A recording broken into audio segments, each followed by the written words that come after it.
What's up, Dragon Ball fam? It's your boy Eddie St. Hilaire here, coming at you live with teammates Juha Bach. I'm gonna let him introduce himself. Oh, I look orange, bro. I look like damn. What is it? A Cheeto beat? All right, Everybody, introduce yourself, Juha, bro. y'all already know who I am, and me and Eddie are here to talk about Nats because that's what's coming up, the most anticipated event of the year. Yep. Pretty much, man. So, guys that don't know, I apologize for being MIA. Yeah, pretty much my life used to be like 12 hours a day Dragon Ball, the other 12 hours a day family stuff, babysitting and stuff. But now it's swapped, where that 12 hours is now working at the sheriff's office 4 days straight and then 2 days off. Today is my second day off. So the next 4 days I'll be working. That is, let's say Tuesday. So Wednesday, Thursday, Friday, Saturday, and then Sunday and Monday I have off.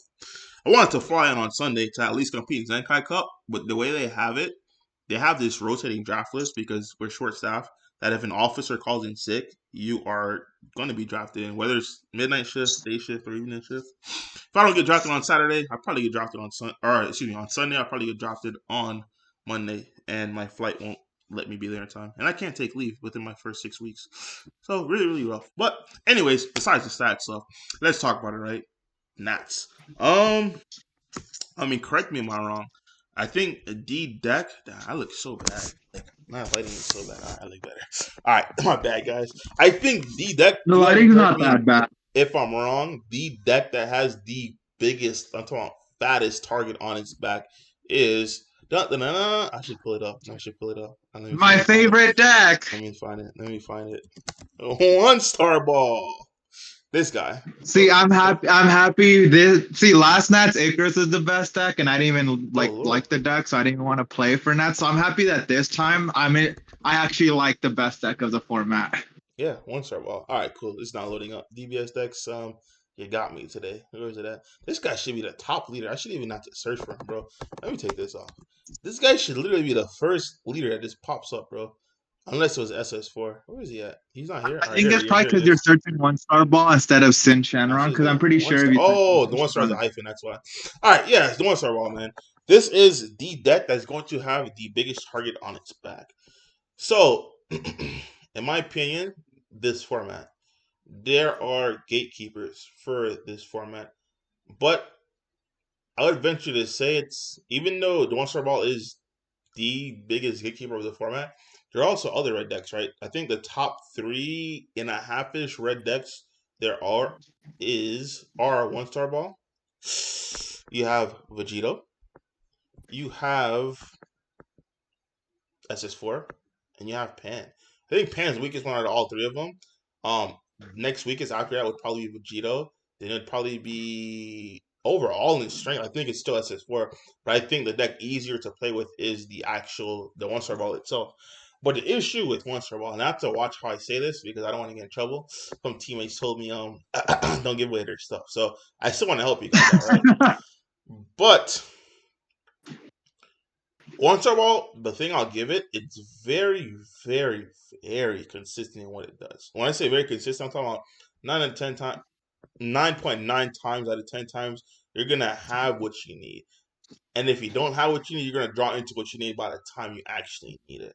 So that factor alone gives it just the edge versus all of the, I don't want to say rogue, right? Because right now, as we all know, the meta is mostly damn near red. It's like damn near 80% red. I probably, if I were to split the last 20%, I would say the last it's 50% is blue and blue, yellow. and then yeah, yellow has like the last 5% trying to come in.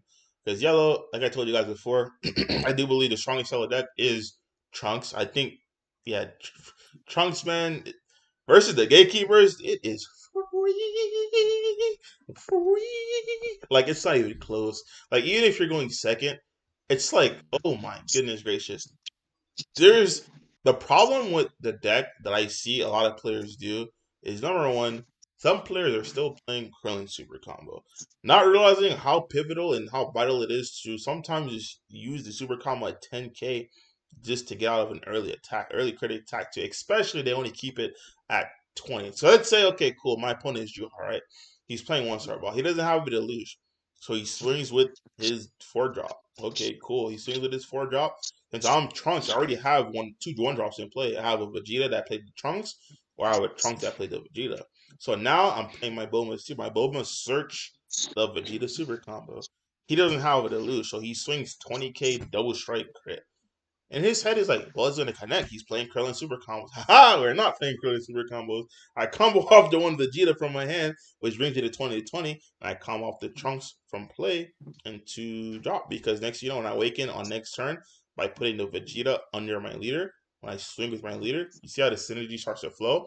I replay the Trunks from my drop to draw a card, and I just evolve over that bad boy. So now when he attacks next turn, I have things like Final Flash. I have things like, let's say if I had two energy, if I had two, excuse me, extra cards of energy, things like repose. I have infinite amounts of things, right? Release from evil, a plethora of things that you can do that people just aren't really seeing.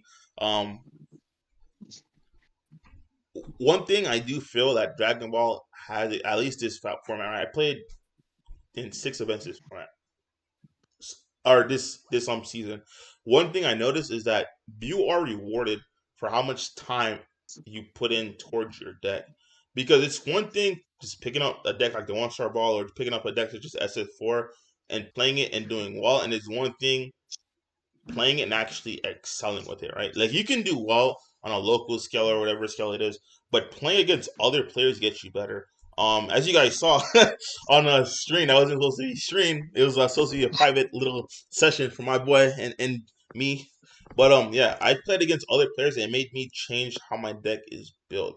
When you play, because this is the thing, right? You can go to your locals, you can play these games, you can have a bad matchup, and you can say, okay, cool, this is my bad matchup. This is what I'll do to combat the bad matchup. Or you can just say, hey, I hope to avoid these bad matchups. But why have that mindset if your bad matchup is a one star ball? You see what I'm saying? Like, why am I going to tell myself, man, I'm playing a deck like SS4 and I'm struggling to one star ball, which you shouldn't be. This is just an example. You really shouldn't be. But this is the example I'm going to use. I'm playing against this far, I'm struggling to one star ball. The thing you should ask yourself is, okay, cool, is the deck that I'm struggling to going to be popular? I don't think, I know one star ball will be the most represented deck at the event. Now, that's not saying that it will win the event. It just will be the most represented deck at the event because it's the easiest deck to, out of all the other gatekeepers. Sure, seriously, I don't really count Vegeta as a gatekeeper, but I do count SS4 as a gatekeeper. Out of the two gatekeeper, I think One Star Ball is just the simplest to play because it's less. I don't want to say thinking. I don't want to. It's like it's less like versatile than Your plays are SS4 is. mapped out. Exactly. It's like it's in a line. But with that, even with that being said, right, you have to have the. It's also the cheapest Yeah, competitive deck right budget now. wise, it is. That's the reason why I even have the deck, guys. You guys know I don't play meta decks. I like to play road decks. I'm sorry, my lighting is bad. I like to play road decks and stuff. You guys know I don't like to play it. But when I bought that deck, I think the entire core it was like less than $50, man. It's just the 8 drops. Everything else is commons, dude. And, like deck is super I super cheap. spent I spent way more than that, but that's because I got it all pre-release. Yeah, you snap, bro. But yeah, and the secret, obviously. You guys on Patreon, if you guys want to put it out, what you guys know the secret that we play in the One Star Ball deck. It clears BS matches, right? Clears anything that's. I'm not gonna tell you. Patreon guys, I don't want to spoil that because that's the Patreon guys information. But the One Star Ball, right? So like, okay, cool, I'm struggling to it. Now, what you can do is sit down, either pick another deck, or if you really love the deck, you have to understand. Okay, cool. Is there something I'm doing wrong to understand a matchup and help me better combat it, right? So let's say if I'm playing the SS4 deck. I did a video earlier, right? I was looking at a lot of the SS4 decks. I think there's only maybe two. And the thing I saw was they're playing zero unbreakables. And in my head, I'm like, no wonder you're losing to one star ball. Like, how are you like, let's say worst case scenario, and this is how you should be playtesting. It's another subject that I want to touch on. When you're playtesting, if you know a matchup is bad for you, you should always playtest with a trusted partner. That's like when I say trusted partner, someone who is dedicated to the game, someone who has time invested into the game, which will be able to make you better. I'm not like I said, I'm trying to say this without trying to be mean. Like not casual. I'm talking about like a player that has like that. For instance, if you see a player at an event, you know for a fact that one top cut slot is gone. That's the kind of players you should play against, right? Because these players will give you answers to the question that you have. So if you're playing SS4 and you're not playing Unbreakable, instantly, a player like me or anyone else, they'll be like, "Yo, you should play Unbreakable." You ask why, which is 100% correct, and then they explain it to you. So, worst case scenario for you, I always do worst case scenario. I never do best case. Worst case is they're going first. You have one energy up, cool. You have your Vegeta, you discard your Vegeta, you grab your Unbreakable. Now, absolute worst case scenario, because it's always practice and train. You always have to do worst case scenario because when it's not the absolute peak scenario for your opponent, this is where you take advantage of it because you know, hey, their opponent doesn't have this because if they have this, the way I practice, they would have done it. You see what I'm saying? So best case for them, they have the haze, they have the four drop, and they have the deluge. This is how they're gonna make attacks connect nowadays. And I'm gonna really leave it at 20 because a lot of people are getting at the 20. The 30 is really rough; they can get out of it, but that hand size is gonna be a little, you know what I'm saying, not too healthy. Just like that match flip after they have a tep to our combo, a 30k double strike crit. So they attack, they drop the haze, send it to drop, and they give you the loose. So now it's a 30k. Are you guys following me? Double strike crit. So now with your one energy up because they went first and they just instead of in your head, damn, I went second, I lost to Dario, this sucks. They drew the nuts. No, have it in your head when you're doing your mulligan because you mulligan after the whole scenario Dario. You have to find your Vegeta. After you find your Vegeta, because you know what exactly what their turn is going to be. You know the peak turn that they can have is going to be the 4K crit 30k because it's gonna have an extra 10k boost. You have to find a Vegeta that searches your Unbreakable. The Unbreakable will match if they do not have the peak snare, which is the deluge. So off rip, the Unbreakable will match that base 20k. So now you have to give just one more regular 5k, right? But the fact that now they have the deluge on top of it, this is why another thing. So I wasn't trying to make fun of the international players, even though it seemed like that. I really wasn't. I was just mind baffled because it's like no wonder you're struggling to one star ball because if you have the once again shout out to my boy John Lamontaro. He's the reason why I actually played the Beer Super combo in SS4 because I was playing against him. I was playing Trunks. I'm like, yeah, you're gonna get wrecked, bro. And next thing you know, I'm like, you're gonna have no combo power to out combo my guys. And he was playing Beer Super combo. I'm like, oh my god, this is actually pretty good. And I took that from him. So shout out to him. I like to give people their shout outs because I don't let people take my credit and don't give me any credit. So huge props to John Amataro on that find with the bigger super combo into Gogeta. Honestly, it's not just the bear super combo and unbreakable. Any deck should be playing a super combo at the 10k that you can use early on Instantly. because you're gonna need to be able to out combo the 20k or 30k double strike crit without like losing your entire hand. Yep. It's exactly what he said. Because the thing I'm gonna get to it, right? The thing that the one Serval struggles against is once you get surpast those first initial wave of critical, it's just regular damage coming to you. Like, yes, you only have a finite number of life, which is 8, but you adding cards from your life to your hand versus you not seeing those cards is completely different. So once again, going back to our scenario, peak scenario for them, 4 drop, haze, deluge, 30k. So you search your unbreakable. Yeah, you should have 5 ways to get unbreakable. You're gonna say, Eddie, that's only one card. You only said play one, but you should have 5 because you know how important and vital it is, right? You know one star ball would be the most represented deck. So why not play 4 cards that get your one of when I play 4 cards, at worst case scenario, there are 0 5K. You see what I'm saying? When I play 4 cards, that you need one of those character names to be in your Z energy in order to awaken early. See how I'm trying to stray the synergy with these strategies that you want to do? So you have 5 ways of finding your unbreakable, right? You find that, you combo that, that draws your card. So you didn't lose any hand pair because it stays at 6. If you had 6 cards, you stay at 6. You use the Beerus, is a super combo. You still stay at 6 because 6 Beerus replaces itself. Now throughout that entire transaction, you're gonna lose 1 card to stop a double strike threat that's gonna put you in a situation which you do not want to be in. Because those 2 cards that you would have got critted would have been 2 free cards that's going to go to your hand when you awaken. Because when you awaken SS4, you go down until you have 6 life left. So that's 2 cards that you're never going to see. Things like that. Even playing with Trunks is kind of the same scenario why I don't play Krillin. Because I was playing Juha, he did that attack. He's like, he knows how I play. He cheating, bro. You know how to play Krillin Super Combo. But you're like probably looking at my job like, okay, he doesn't have Sparking 5. It doesn't matter if I have Sparking 5 or not for my Super Combo. The correct play is still to out combo that. Because if I combo that and he just gives you a 5 kick, he's up there at 20. Those 2 cards I get once you pass your turn, I put my Vegeta under, those come to my hand. So even if I lost 2 cards, I'll get them things right back. You see what I'm saying? Especially since you use your turn 1 play to play your 1 drop to either play your Vegeta to go find your Trunks, or you play your Trunks to go find your Vegeta. Especially when you went through your deck and you saw your secret rares in life, or you saw one of your secret rares are in life. Like you have Power Super Saiyan, you have the Piccolo SCR, you have a bunch of good cards that you don't want. You have your I can't put the ratios out, but we have a lot of one of that we play in that deck, right?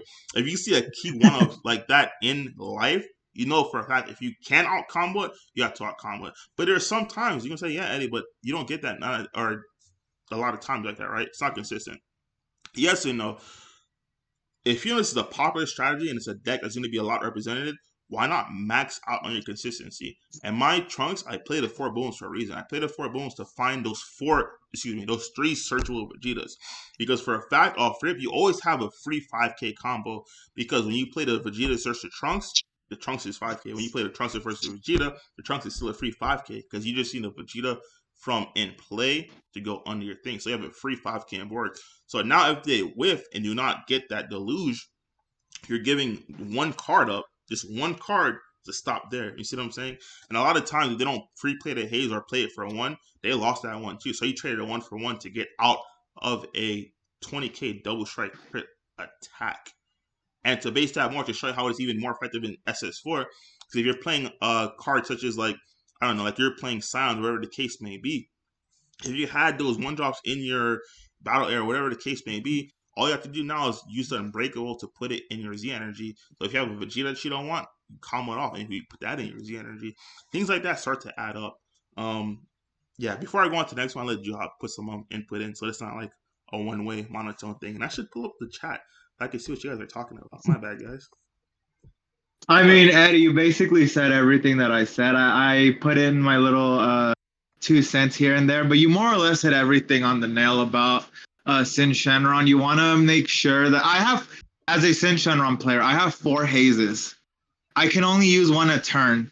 So after you out combo or stop the first haze swing, all of my other swings are going to be they're going to give you cards in hand. Because if my crits don't connect, then I either have to not swing at you or I have to swing at you with non-crits. And if I'm swinging at you with non-crits, it gives you the opportunity to defend. So like Eddie was saying, like I was saying earlier, you need to be playing like super combos that have 10k that you can use before you're at 4 life, or stuff like Unbreakable where you pay an energy. It's basically a super combo. Stuff like every color has a way to get around the 20k or 30k double strike crit on turn 2, and then the matchup becomes. I'm not gonna say it becomes easier. I'm gonna say it becomes a lot more manageable Exactly. if you can make it past the first few turns. You want to hear something funny, bro? So, uh, Up until the time I passed it to you, we weren't streaming. We were recording. I mean, they're still gonna see the entire video, so I'm gonna upload the actual video. But yeah, like when I said let me that's put your input in, hilarious. I went in because I'm like, let me go get the chat, right? Because the chat's probably like asking questions on what I just said, because that was a really in depth like spiel on what I just said. So let me go ahead and answer some questions.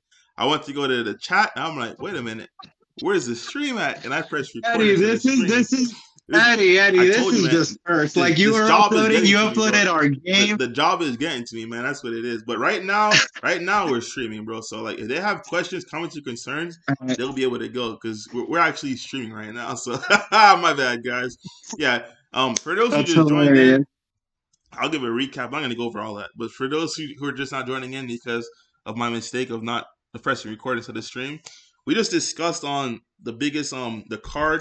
I guess to recap, we discussed the gatekeepers of the format, and we discussed the deck with the biggest target on its back, and it's the 1-star ball. After that, I gave like a kind of really good detailed description of how you should look at your deck if that's the deck of choice that you have for Nats, right? So like if you have a deck that you want to play, I'm gonna go over it again because that was like a really good one that you guys are just gonna hear Is it tomorrow. gonna be on YouTube? Yeah, I'm gonna upload it to YouTube so they can hear it. So like if you like something, I'll use a different example because so you guys don't hear it twice. If you like something like Gamma, okay, cool, right? You like something like Gamma because the example I used before is SS4 versus 1-star ball. So if you like something like Gamma, the first question you should ask yourself is how does it fare against the gatekeeper? How does it fare against 1-star ball? How does it fare against SS4? If you're not able to combat the one star ball strategy, you should be playing. Um, you can. And Eddie, so I have a question. Eddie, I have a question What's for up? you, which goes to what you were saying. Because I know a guy that he wants to play a rogue deck. I'm not gonna say what rogue deck it is, but he really wants to play this rogue I mean, deck. if he doesn't mind, he And can he say it. I can said, help you. If he doesn't all mind, right, I'll put it well, out there if he does mind. oh, I don't know if he minds. That's why I'm Okay. keeping it a secret. But this is just a general. This is just kind of a general like question Yeah. for anyone that's playing Rogue or playing a deck that. So his deck happens to have a really horrendous matchup against Red Sin, but it I does don't care. really I good don't care if against you win everything. everything else. I don't care if you win everything else. Look at my daughter's teddy bear. Ooh. I don't care if you win everything. This is what you're gonna look like if you bring that. That was actually perfect. I'm not gonna lie. This is literally what you're gonna look like if you try to do that. Is you're not saying, okay, cool. It's not like me bringing in Trunks. Because the example I can give you is Trunks, right? I love Trunks to deck. If I was gonna Nats, it'd probably come down between 3 decks.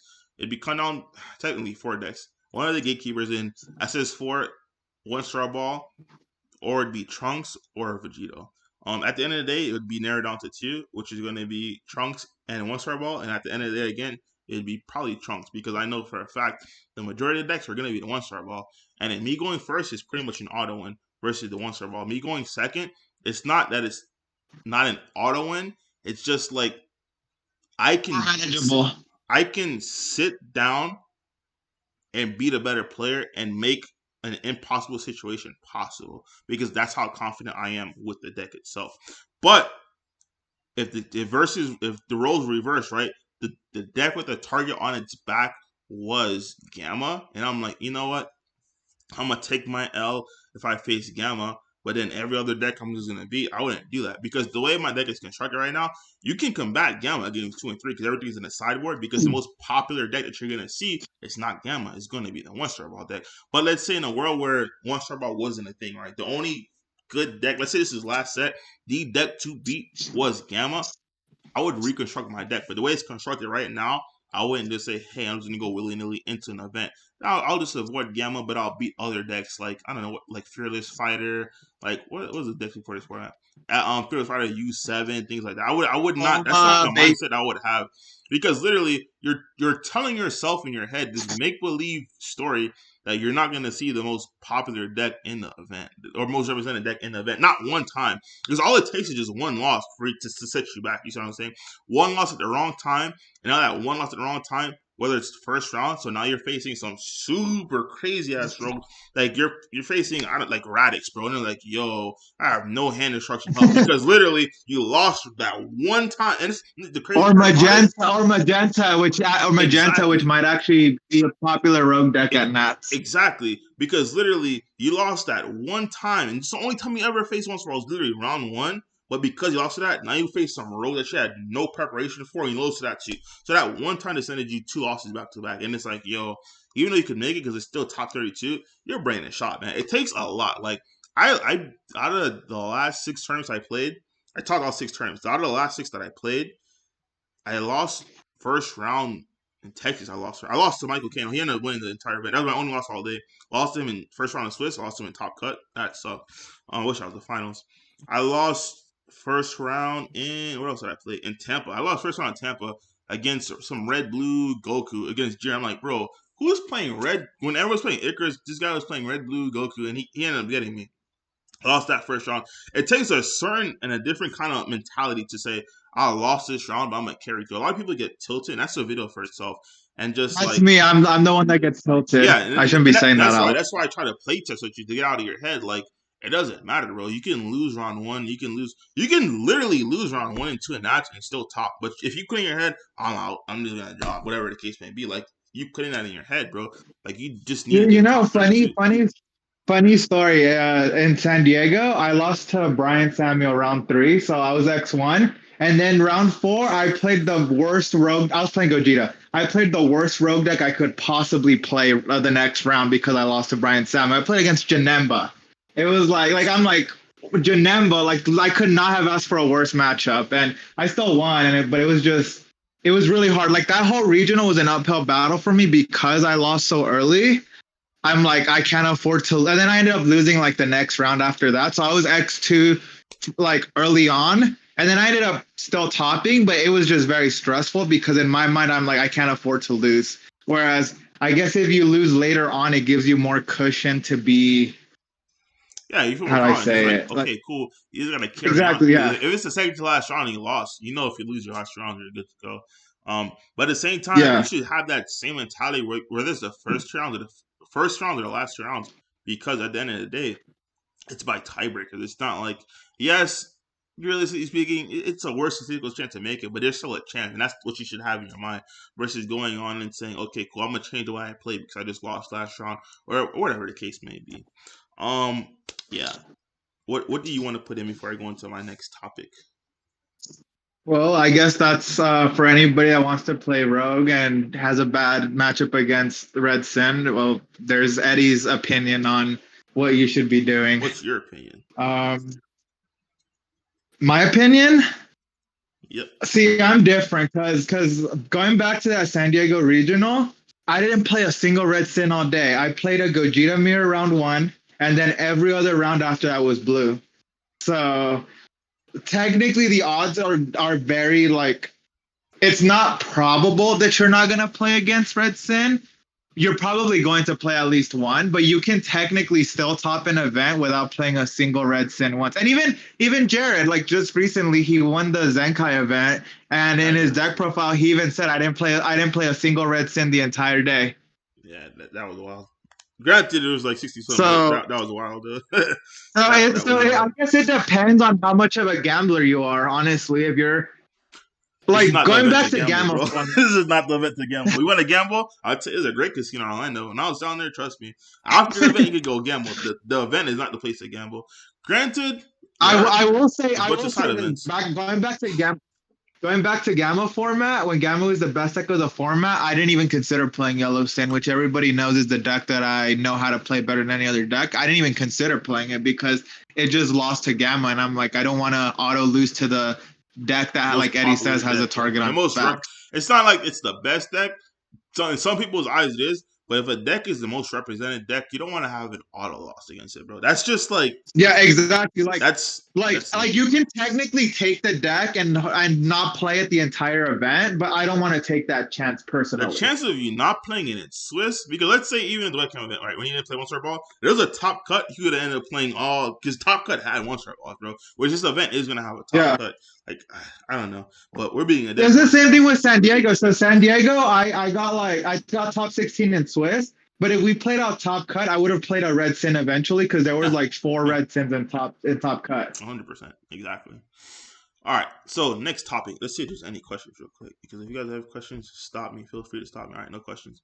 So next topic that I want to hit on. Um, it's really really weird, honestly. It's like what I've been in a lot of this, right? People, especially on the Patreon, have been messaging me or direct list and asking me how to get around certain scenarios. And one thing I want to make an emphasis on is a lot of these decks, the way this format is, looks like it's copy and paste. But with that being said, you have to, it is pivotal, it is essential, it is a must for you to understand why cards are in your deck. And but not only that, but when to use them. Because a lot of people know why cards are on my deck. A lot of people know Wolfang Fist is in the deck because you're probably playing a Unison, right? And if you're probably playing a Unison, that means Wolfang Fist is free. But if you're going against a red match or like a mirror, whatever the case may be, you have to understand that Wolfang Fist is not in there to stop your first 20k double strike coming to your dome. It's in there to get away from the It's stop Oceanus. rush attack. It's not the Oceanus, excuse me. It's in there to get away from the Nova if their opponent didn't preemptively trigger the Nova. It's in there to get rid of the Rush Attack Vegeta if your opponent didn't Rush attack. The preemptively. most the most Yeah, broken card in the format. exactly. If your opponent didn't preemptively tag the rush attack, it's in there to punish your opponent, right? So a lot of people, that's the thing that catches a lot of people. Like if you're, that's another good one. Like if you're playing like I don't know, bro. SS4. If you're playing SS4, once again, as I said in the beginning of the video, you guys probably didn't hear it because I know you guys didn't hear it. So I didn't press stream. I only pressed record, but you guys will hear it tomorrow morning. If you're playing the one unbreakable, you should know that one unbreakable is in there. It's not just because we had 49 cards we want to put space in. You should also know why it's pivotal that in my build that I put out, you see those four SS4 Vegetas. because you want to see how Or it the performs. super combo Yeah, thing, the or super the combo very thing I super was combo. saying. It's not, oh, I just want to get green and see cards on this good stuff. No, because why would you sacrifice 2 to 3 cards just to turn on your erratic super combo is going to draw you to? Versus, okay, cool, you take those 2 to 3 cards and those are critical and those are 2 erratic super combos. You see what I'm saying? Like, there's things like that which you want to be able to understand. Because a lot of people see deck and it looks, the concept of it seems simple. It really does. It's like, okay, cool, can't be that hard. I'm playing one star ball. Turn one, I play either the Natron, I play the Haze, or I play the Oceanus, right? Do my play.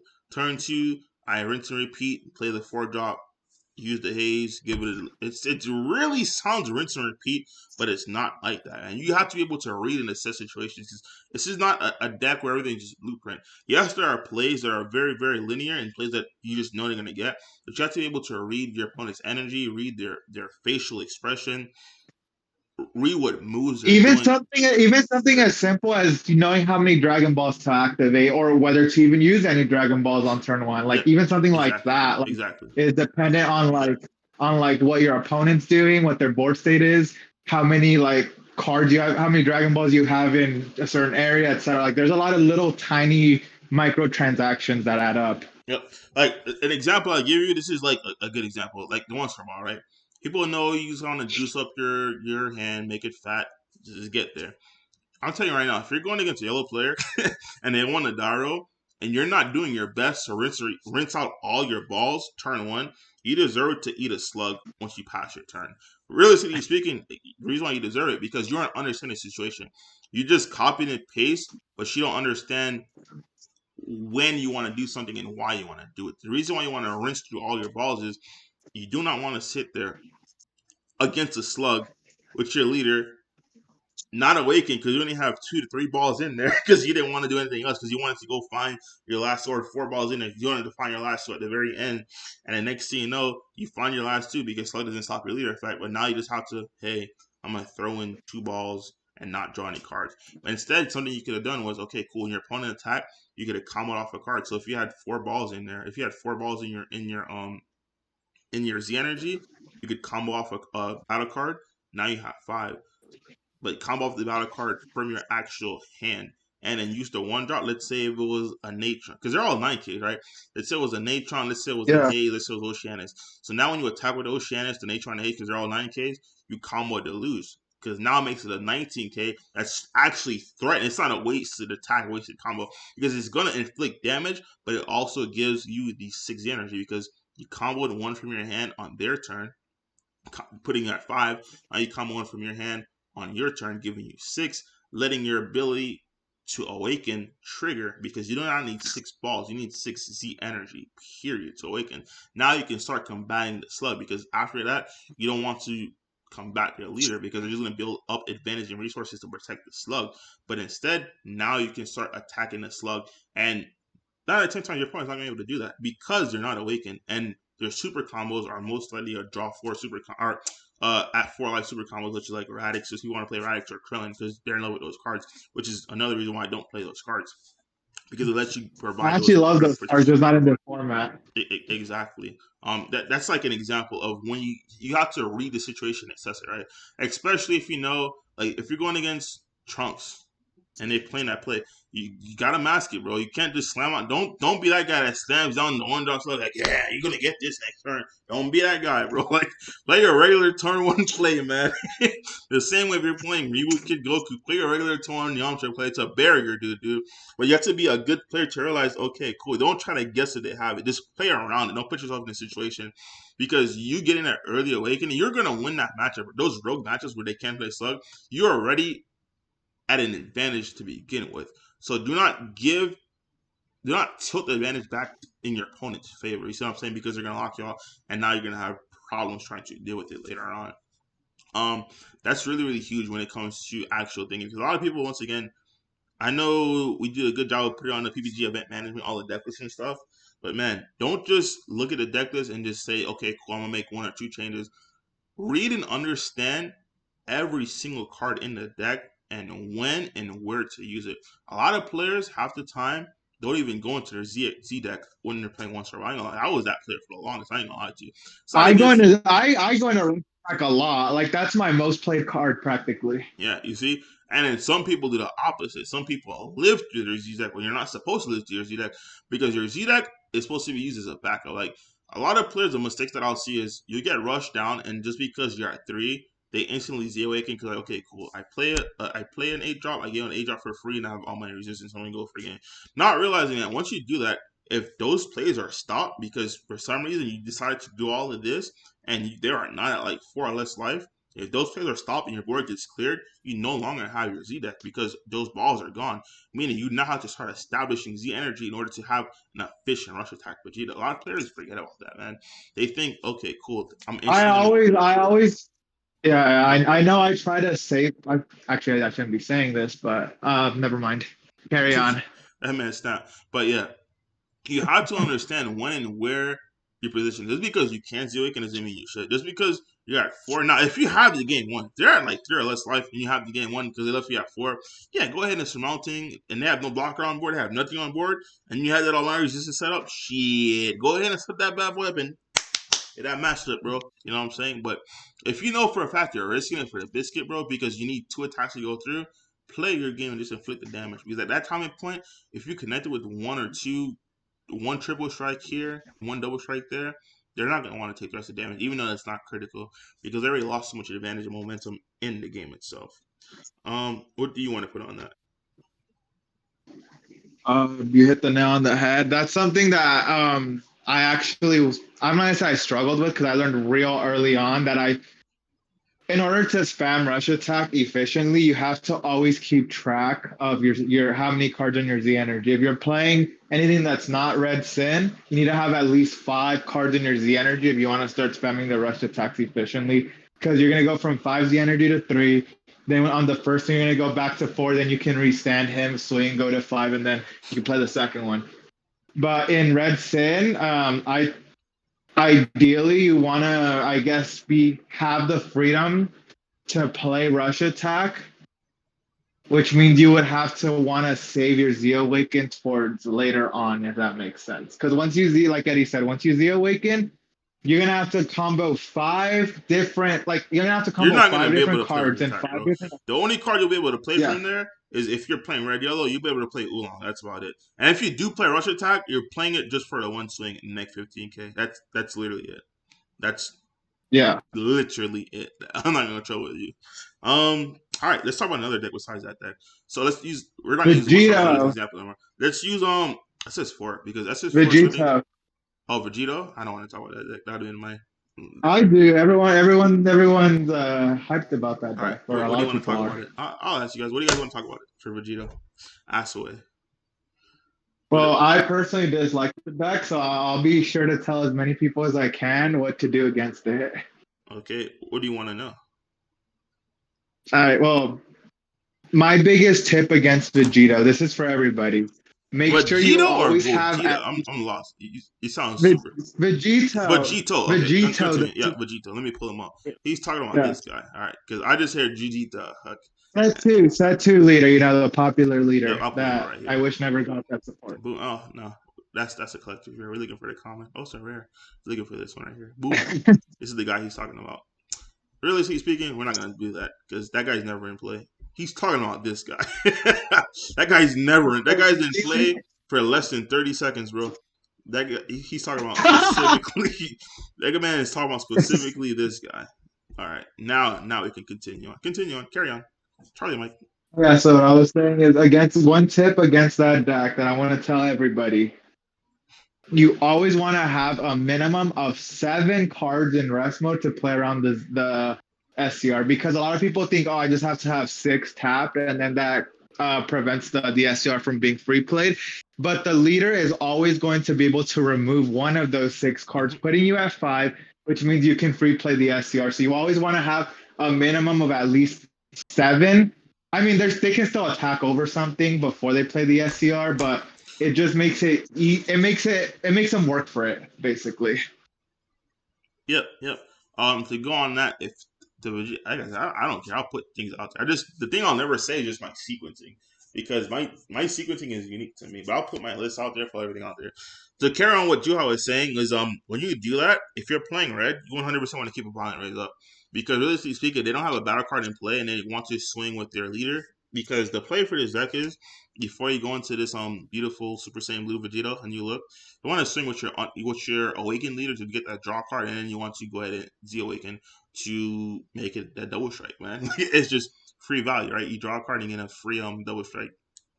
So, realistically speaking, they don't have Draw a battle another card one. in play already. You want to violent raise because all their cards besides the one 25k is under 30k, which is yeah, it's successful to violent raise, which is why I said when violent raise got errated, don't really get rid of it if you're red because red has a lot of you can stop a lot of things. You can even stop one star ball. Like there's a lot of application that violent race has to the current meta. Um, yeah, that's what I just want to know. To back off having the 7 in rest, you also want to have a way to stop the attack because I'm telling you that's not going to be enough because they can bounce it back, go to 6. And if you have just 6 or like 3 beefy ass dudes in rest, you're already winning that game. So you don't even worry about the secret race. You know what I'm saying?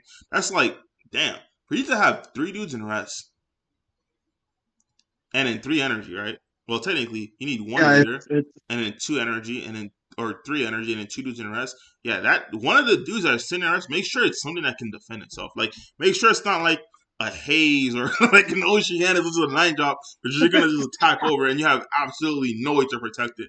Make sure you have some protection, you know what I'm saying? Because you need some pushing for that cushion when that 8 drop cigarette comes on and literally goes in. Especially they're playing now. A pro tip for the Vegito players: play red yellow, guys. Play red yellow. I don't think people realize the value of uninteractable going for game. Like there's no I'm a top 3 play blue. Oh, I gotcha moment. Like no, this guy is barrier and I'm going in. Like what? Like here, I'm playing Omega. You have 3 or less. I swung. You negate it. You have nothing else on board. Almighty resistance, right? Because I'm assessing the situation. You negate. If you have a Majin Buu on board, there's no reason at all to Almighty resistance because even though my Omega has barrier, it is gonna block.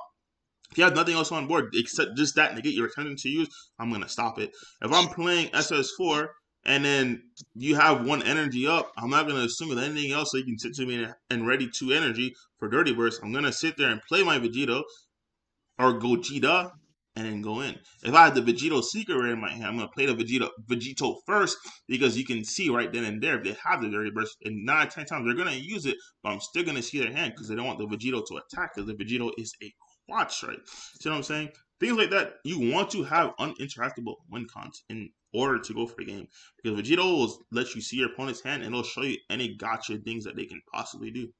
Um, yeah. What else do you want to talk about with Vegito? I don't know. You're the more knowledgeable one about Vegito. Like I know the bare bone. Like I played against it enough to where I know the deck. I know what it does. I know its combos. But you know it more in depth than I do. I think the deck is really really solid. It's a really really good deck. Um, the deck has the same problem as Pan right now, right? Really really good. The deck is nothing to laugh at. But SS4 and 1 star ball, it's just better. Like like I don't I'm not gonna lie to you. Like it's weird because as good as those decks are. It's like they'll struggle to other red decks until like Pan could probably go to work on Vegito, 1 star ball, and SS4. You see what I'm saying? So the same thing could be said with Vegito. Vegito will give 1 star ball to work. But at the same time, the spread that the 1 star ball has over the actual meta itself, or the attempted meta, that's not the 1 star ball or Yeah, the because SS4 Vegito match is does insane. struggle against non-red decks. Exactly. The same thing that can be said about SS4. Like SS4, man. Like if you're not blue playing dirty burst, like what are you doing? Like the 1 star ball, you're not breaking through. Like you're just not gonna break through.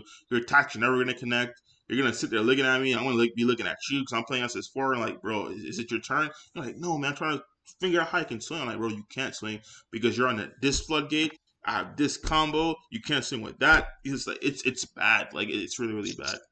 I am Carbon. Set 19 Gohan. Do you think it's slept on or it has too many answers? I think it's highly slept on. I think it's the best. I don't think. I know for a fact it's 100% the best deck coming out of the new set. I think the deck was really, really hurt by Bean, and that's exactly why it slept on because people think the Bean hit it too hard. It did hit it hard. Right? The deck that got hit the hardest by Bean is actually Vegito. Vegito was telling was better than Sin and One Star Ball and I SS4. would be if Bean wasn't hit, I'd probably be playing Vegeta right Everyone would now. be playing Vegito because the deck could just be that broken. But these are the two decks that got hit the most. I am Carbon. It's Gohan and Vegito. But the thing is, being hurt Gohan, I guess, less than Vegito because Gohan can still play, right? Gohan can still do a lot of shenanigans, which is really, really good.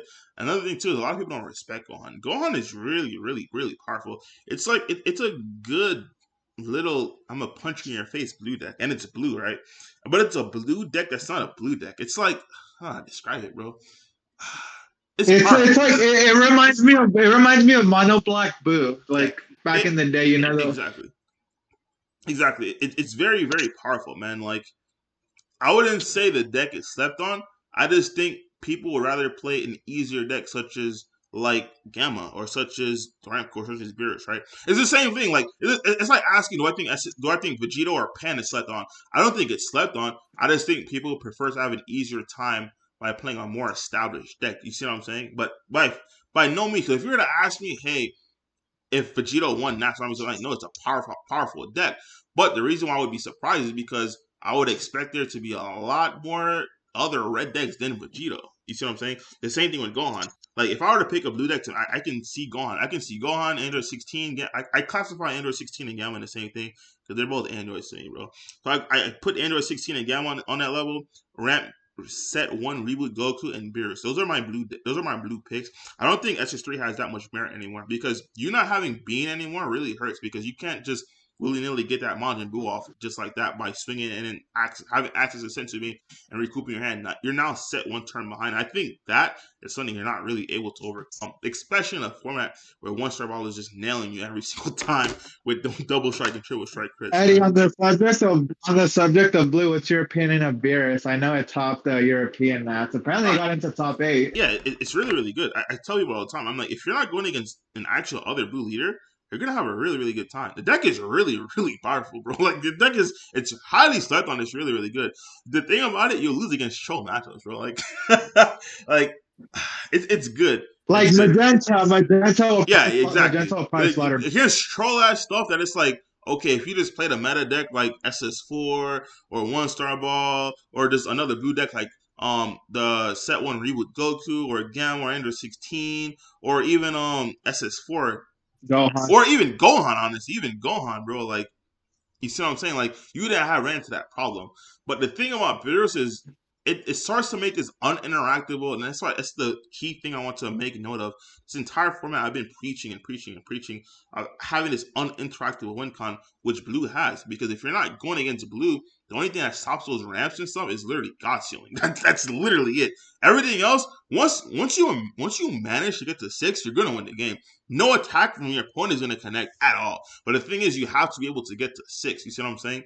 But once again, once Yeah, you do and get to 6, it Beerus is can do game. Like game. Be like, Beerus whew. can do it really fast. I was watching on stream and the man literally got to like 6 energy when the other player was at 2 energy. I was like, Yes, wow. yes, yes. Like that ramp deck is insane. Like even the set one ramp reboot Goku doesn't ramp that fast. Dude. Like that one ramps, but this dude just Beerus just goes in, bro. Like I don't know who was laughing at the Beerus, like Iron Carbon, but Beerus is I've been preaching this for long. It's really, really good.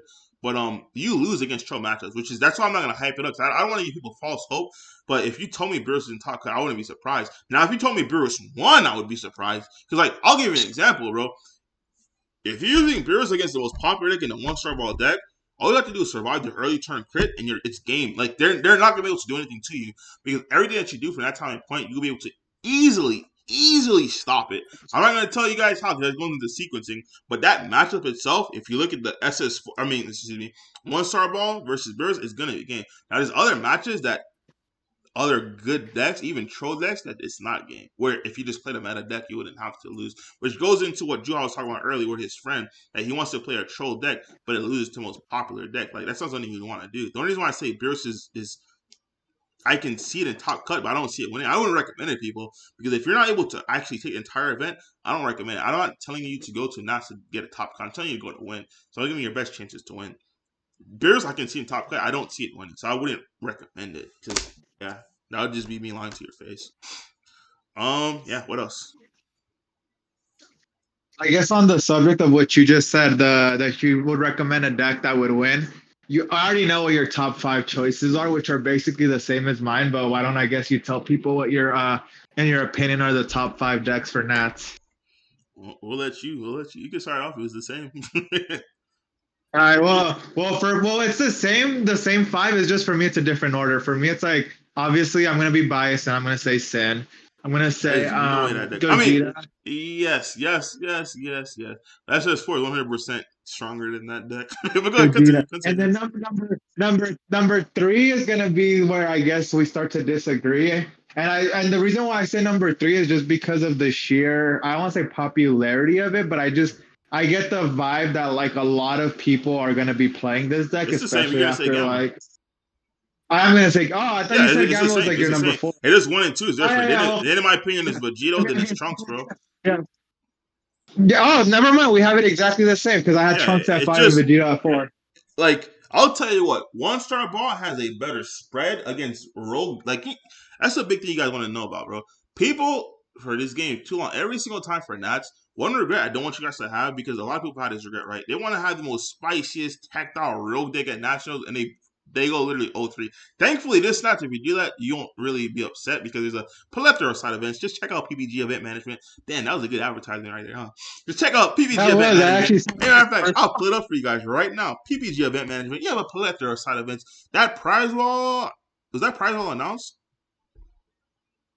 No, I want Okay, to know what's on the okay. prize wall. I I'll want to tell you guys know right if now. that That win. prize, I'm not gonna tell you guys what it is, but that prize wall is going to be titty McLitty. Like it's gonna be a mix smack Uh, you, bro.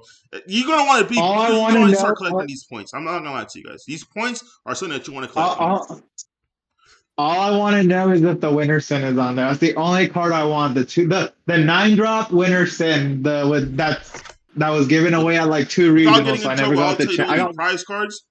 There will be video game content. My boy's going all out. They're going all out. You want to collect them on these points. That's all I'm gonna tell you guys without getting in trouble. This is going to be insane. So collect your points. I believe Team Wars is going to be on Saturday. Yep, right here. Team Wars is, yeah, no, Team Wars is on Friday. Oh, it's Friday and Saturday then, because there's one right here.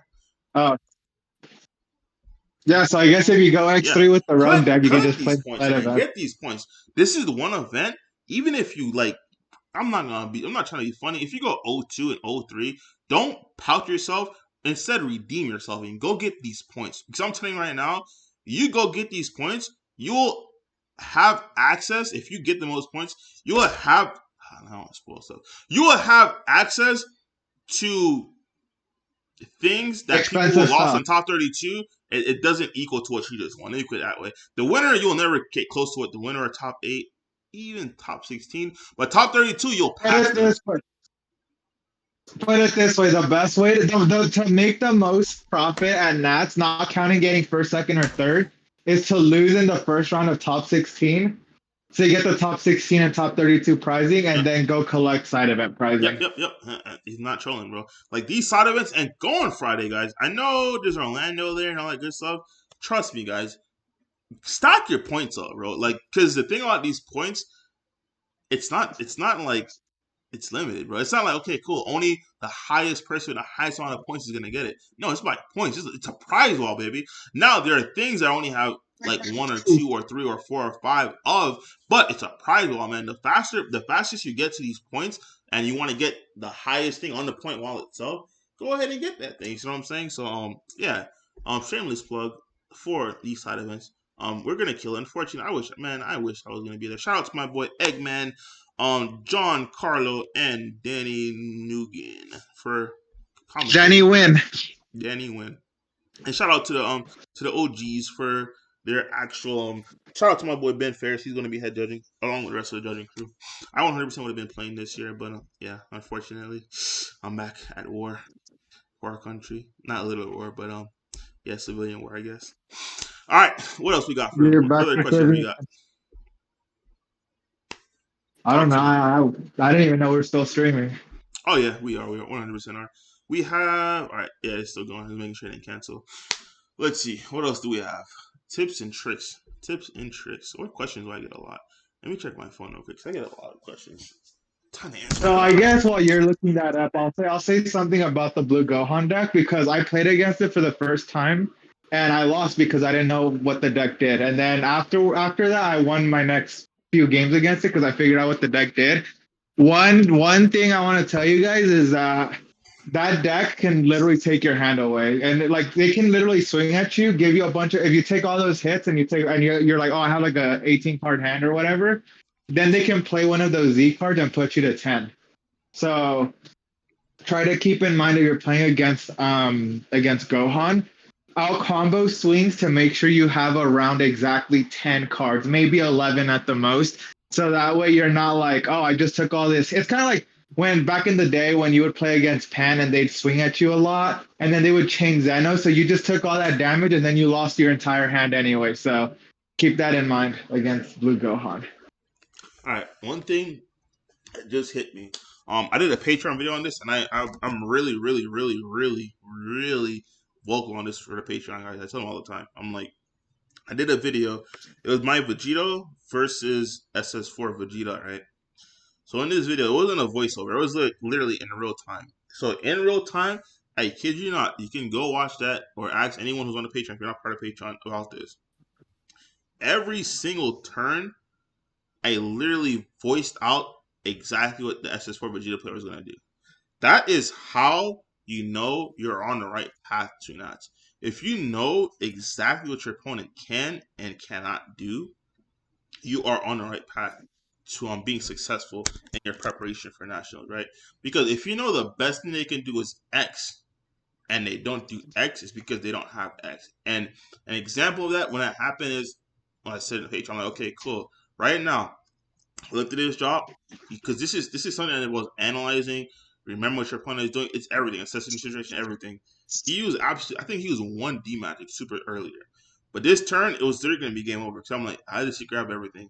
He had enough things in his drop for D magic, but I'm like, no. The only thing he can do, even though he only needs one D magic, is going to use baby hatch. If he doesn't have baby hatch, it's super problematic for him because he's going to drop down to 2. So what I'm going to do is swing at my leader because if I swing my leader and he attempts to demand it because he doesn't have a baby hatch, he's not going to be able to do anything else. You see what I'm saying? If I get him down to 1 life because he'll be tapped out unless I give him the baby hatch or he uses his super combo to go find that baby hatch. To which case, guess what? I would just have another negate, a counter in the Almighty Resistance. That's exactly what happened. I swung with my Vegito, if I'm not mistaken, and then he didn't have baby hatch. And that's why I did it. And I literally voiced it out before. I'm like, if he doesn't have it, he's forced to D-Magic. So he D-Magic, went down to 2, and all of a sudden, I have a kill shot. Because he didn't want to go down to 1. You see what I'm saying? Risk the fact that maybe that baby hatch wasn't in life, or maybe that baby hatch wasn't in. He's going to drop from his deck via his super combos. It's things like that you want to do. You want to be able to, every single play your opponent is doing, if you're unfamiliar with it, and that's fine if you are unfamiliar with it. Because some people play, like, if you play against me, I'm telling you right now, you will not know my turn by turn plays. I play different. I play so janky, man. It's like, yo, what the hell? Because you think like I'm trying to scheme you up, but I'm really not. I just play janky, so I like to play bulk. I ain't gonna lie to you. Whatever, if it's a common card, you best believe I'm gonna do my best to find a way. If it's good, to put it in my deck and make it really, really viable in play. But a lot of these decks nowadays, they have just a familiar path. Like, you have to understand, hey, Yeah, if you know what you're playing against, you know that they have an ideal turn 1, an ideal turn 2, an ideal turn 3, etc., yep, etc. And you have to know, I exactly, guess, yep. what those ideal plays are that turn. Yep. 2 examples I'll give you because it's the most popular decks. The 2 most popular decks I anticipate being there is SS4 and 1-star ball. If 1-star ball, they went first, they did all their snaz. If their first attack on their turn 2 is with Elita, or their first thing they do is pop, and it's not against blue, right? It's not against blue because the correct play against blue would be to preemptively pop your Nova, or not even just play your Nova, just play your 4-drop and swing because they have nothing in play. But if they did have something in play, we to preemptively play your 4-drop and then pop your Nova to get the advantage. Also, they don't build Sharman the Gods without you getting that drawback, right? But if you see they attacked with the Nova first, or they attacked with the 1-star ball leader first, it's probably because they don't have the 4-drop. It's things like that. That actually happened in our game. I literally was forced to swing with my Yeah, leader. yep, I actually drew it off the leader swing surprisingly. yeah, But yeah, exactly. I had a I like swinging with the lead swinging. If you're not swinging with the 20k double strike crit on your first swing, you're telling your opponent that you don't have the haze in hand. Exactly, exactly. It's things like that that is really good. Now, on the other side of that, using the same thing, if you have the four drop but you're missing the haze, if you're going against something like a blue deck and they have one energy up because they're wise enough not to tap out, swing with your four drop if you don't have the haze. The reason being is they're not going to take the double strike. So what's going to happen is 9 out of 10 times they're going to just demagic you or negate you. Whether it's like whatever negate it is, they're going to negate you. They're not going to want to have a combo battle with you because in their head they're not going to say, okay, cool, unless they're playing the UI Kamehameha Goku, which I would not advise because it's a hard neck one. But the Bureau Shaman of the Gods, right? If they had that in your hand, cool, that combos out, it taps you out, replaces itself, but now it's only a 20k. So if you want to deluge, it's going to be a 30k. So they're not going to be put in that And position. and that and that's one less. So now because you didn't have Nova, now you're able to swing more safely with Novas in the future because now that decreases the likelihood of them having the Beerus. Yeah, yeah, exactly. So put yourself in a position to be successful, right? Don't say, hey, now if you didn't have the four drop, yeah, you have to swing it because you have to now try to manually find it. You see what I'm saying? But if you have the four drop, meaning you have the haze, 9 out of 10 times, man, if they have an energy open, go ahead and just play the four drop because number one, you could most likely see another card and it can be haze after you drop from the four drop. And when you swing it, they have an energy open. 9 out of 10 times the energy is open because it's for the negate because they don't even feel like dealing with the comboing out of it. You see what I'm saying? Things like Yeah. that, it's really important to know, man, when you're playing these decks. You don't always have to have it because you have to ask yourself, right? If they say no negates and you're like, oh damn, I want them to negate it, just don't combo it. That's still they're gonna go to 6 if they take that damage. Yes, I'm gonna say it goes there to the hand. It doesn't matter. Now you're two triple strikes away from just winning the game because literally one triple strike hits, your editing gates are still off because you're at 6 life. You see what I'm saying? So now you're swinging with that. You all resistance it, or they have no negates. You swing with that and you make that connect. You hit itself, make it go to 35. You drop a delusion on that bad boy down to 45 triple strike crit. Your super combos are off. They're taking that to be at 3. So now they're gonna be lethal. So you try and haze and try to do all this good stuff, it's not worth it because you had the 4 drop, which 9 out of 10 times okay, you attacked the leader, you attacked all this, or you popped your Nova to try to draw a card. You finally got it. Now you attack the four draw. Guess what? Negate. That's what's going to happen to begin with. You see what I'm saying? Things like that. And another good example I'm going to give you is I played the one star ball and I extreme my matches, right? You have to understand, especially when you're going against another really, really good player, when and when not to I don't want to say overextend, but you have to learn when not to give your opponent a chance to come back into the game. For me, if you guys watch my gameplay with the one star ball, a lot of times after I swung with the 20k double strike crit and I gave it 30, some players you can see are comboed. It went down to like 2 cards in hand. Their logic is probably okay. I'll combo this. I'm gonna go down to 2, and it doesn't matter because they're gonna swing with their leader. They're gonna draw one. I'm gonna get one. I'm gonna go to 3. And on my turn, I'm gonna draw and go to 4. I just didn't swing with my leader. I didn't swing with anything else. I'm like, you wanna lose all that advantage? Cool. Guess what? I'm gonna pass my turn. You're gonna have 3 cards. And out of those 3 cards, you're gonna have 2 because now you have to charge one. And on my next turn, I'm gonna do the same exact thing again with critical. You see what I'm saying? Things like that you just want to understand when you're playing this game. Now using SS4 as another example. But before I use SS4 as another example, you want to give an example on the one star ball? You basically gave everything away more than you probably should have. They can see it on my gameplay. I do that a lot because a lot of people are that's like, yo, why don't you attack? Did you forget to attack? I'm like, no, I didn't forget to attack, bro. I'm like, bro, I'm playing against Pan, bro. You give this man one card. That one card is the ape. He combos that ape. That ape comes into play for free. Now that ape comes into play for free. It's gonna get a 5k boost. His leader's gonna draw a card, make you go to 20. There's so much stuff that he can do. Like you don't want to do that. Like why? You see what I'm saying? And he Yeah, probably like even a lot of it is a lot of it is just knowing what your opponent can and can't. Like Eddie said, it's like, do you want exactly. to? Sometimes you just want to pass because your Yeah. opponent wants you to swing. Because also another thing, I guess, goes that you just put into my mind is like sometimes you don't want to swing because you don't want to give them the extra Z energy so they could Yep. go into whatever Z card that could. Now they're gonna have to swing with a swing that they didn't want to swing just to combo that card, just to be able to go into the second C energy they needed or whatever. Whereas if you had swung with that with your card, they would have comboed it and then they would have had the Z energy without having to waste the attack, if that makes sense. Yeah, exactly. And like another example to the extreme, it's like I was playing against Pan. I had so many messages like, bro, you forgot to attack twice with your leader. I'm like, why am I gonna attack twice with my leader? This guy probably plays 4 freaking of the 8 Gokus that come into play and draw a card and he's gonna get 20k, right? I'm like, I just went a 30k double strike critical swing and he did not combo it. He's probably holding it in his hand. So when I swing at my leader, it'll not only still connect because it's 15 to 15, but he's now getting a battle card and an additional draw from his leader because of the battle card coming into play. I'm like, bro, this is things you guys, it's not in front of you. But like I said, this is why I tell you guys, you have to understand at least the meta. You should understand ins and outs every single thing that the one star wall deck can do, whether it's the mono red version with a unison, whether it's the mono red version without a unison, whether it's the red yellow version without a unison, and whether it's the red yellow version with the unison. Like, you should understand. Or just any deck, or any deck in general, like Gogeta or like Exactly. Gamma. You should know what Gamma's turn 1, turn 2, Yep. turn 3 play is. You should know what Vegito's turn 1, turn 2, turn 3 play, etc., etc. Yeah. And then the last point I want to hit, so we've been here for a while. Last point I want to hit, damn, I can't even get to the last point. I gotta get the SS4 examples. So SS4, let me give the cons to SS4, right? A lot of people playing the Gogeta Unison, was it Gogeta Powers Connection, whatever the case may be. Powers Yeah. connected. Understand, instead of saying, damn, Eddie, you're crazy, bro. I don't see how you do this. Understand why I don't play this. Understand if you sit across someone from top cut and you're playing that unison, right? And then you play the unison on your turn 2. You play, and you have a Goku in your Z energy. So now you play the Vegeta from your hand. You have to understand, someone in top cut, so you have 2 guys off. You just take energy to play your unison, which is the correct play in your opinion. You swing with your unison. You have to understand, that attack is negated. You now have to swing with your leader, combo that off, and you're not really able to awaken. So the amount of value this loss is insane, because instead of you thinking in your head, hey, I'm just going to swing my unison, and then after I swing my unison, I'm going to combo this guy off.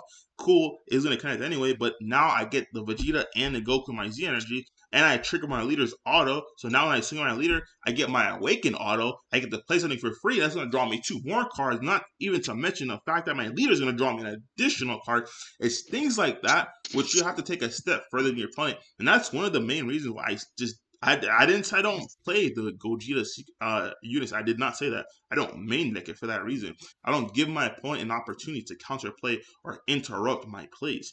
Because if I'm playing Scion, you're not going to interrupt anything. Unless you're playing blue and you just left one open for Sensu Bean, which you'll stop the first attack. You're not going to stop the others because the others are all going to be 15. You're not going to interrupt it. Unless you're playing red and you're like, oh, damn. All right, I want the Patreon, whatever the case may be. I know he's playing Silence, and I guess you just left one for imposing presence. Yeah, I guess. But once again, you'll stop the first one. It'll be gone. But I'll come off the rest. Things like that you have to be able to understand when you're playing the deck. A good thing for SS4, I'll just give this out because I see a lot of people don't do it. Play Beer Super Combo, man. I'm not gonna play Beer Super Combo, and I apologize to people who I told this earlier. I was wrong. I play test that deck a lot. Play Vegito Secret Rare. Don't play Vegeta. I was wrong, guys. Play Vegito Secret Rare. I'm gonna say one more time. I still don't agree with that, but that's just me. But that's just I'm gonna tell because you I why. hate I'm gonna blue. tell you why. I I'm hate gonna tell you why. I'm gonna tell you why. Reason why this is one reason why. There's a huge reason why, but this is a good reason why too. Once you survive to turn 4 and you're playing Vegito Secret Rare, you can at any time and point successfully and efficiently Z Awaken without losing the game. This is something you can only do if you're playing the Vegito Secret Rare. I'm explaining that logic. If you're at 4 or more energy, right? Realistically speaking, the turn you Z Awaken because, oh man, there's too much damage, there's too much pressure, is the turn you lose. Because as soon as your opponent passes your turn, it's your turn. You don't untap anything. You don't draw anything. You just restand with your leader. But being tapped out and throw out all of that snaz, now if you play your Vegito Secret Rare, your leader is now a 25k base. Now, once again, if you guys heard from the earlier video, we played 4 of those Vegetas. The one that searches the Gokus. Now you can grab your 2 to 3 copies of your Sensu Bean Goku, making your leader a 30k base. So essentially, you Z Awaken twice on him. One, you truly Z Awaken. The second time, you minis the awaken. It wasn't for the kill combo, it wasn't for anything.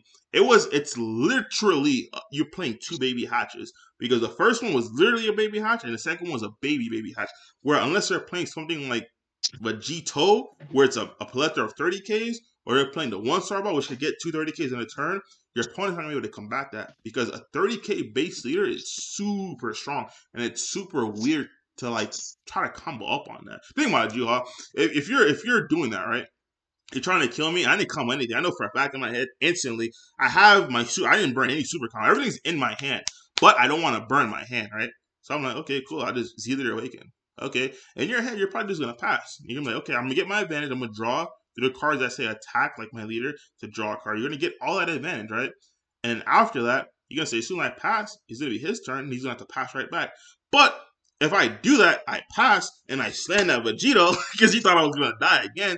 I'm at 25 base, and you swing on your turn after I pass my turn, and now I'm at 30. Are you going to try to push you a 30K leader, or are you just going to pass again? I'm gonna pass, but see, here's the thing. Like that's all fine and dandy. The problem with that is that blue exists in this format, and blue exists in a very popular. Like, I don't want to go into a format where blue exists and not be playing Vegeta. Like at that San Diego regional, if I was playing Vegeta, I probably wouldn't have even You topped that talking regional Vegeta? because I can't. Vegeta.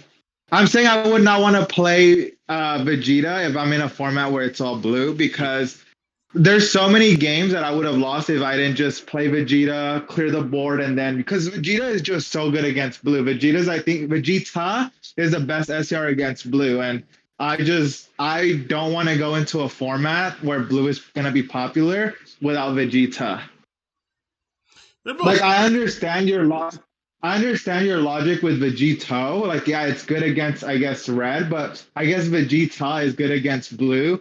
And if I'm playing Gogeta, I feel like I have a better matchup against red than I do against blue, if that makes sense. So that's why I would personally play Vegeta. But how about when it comes to that mirror match in SS4? Because you got to realize we're not planning to play against blue. We are going to play against blue. It's not something that's, oh man, I'm scared. I should plan against Magenta, or I should plan against, I don't know, like some random deck like Vajax, or like it's not like that, right? We know for a fact we're gonna play blue. We know it's not gonna be as much as one star ball, but we know for a fact we're gonna play blue. So yeah, I don't know. Yeah, it's Especially gonna with the be popular. Colorado, Well, I'm just in love with it because I'm like, it's the one crown that you have that actually they cannot respond to it, and it no, literally says. don't get me wrong. Like Vegito, it's a good card. It's a good SCR. But as long as the Majin Buu unison exists, I am not gonna like play it over Vegeta.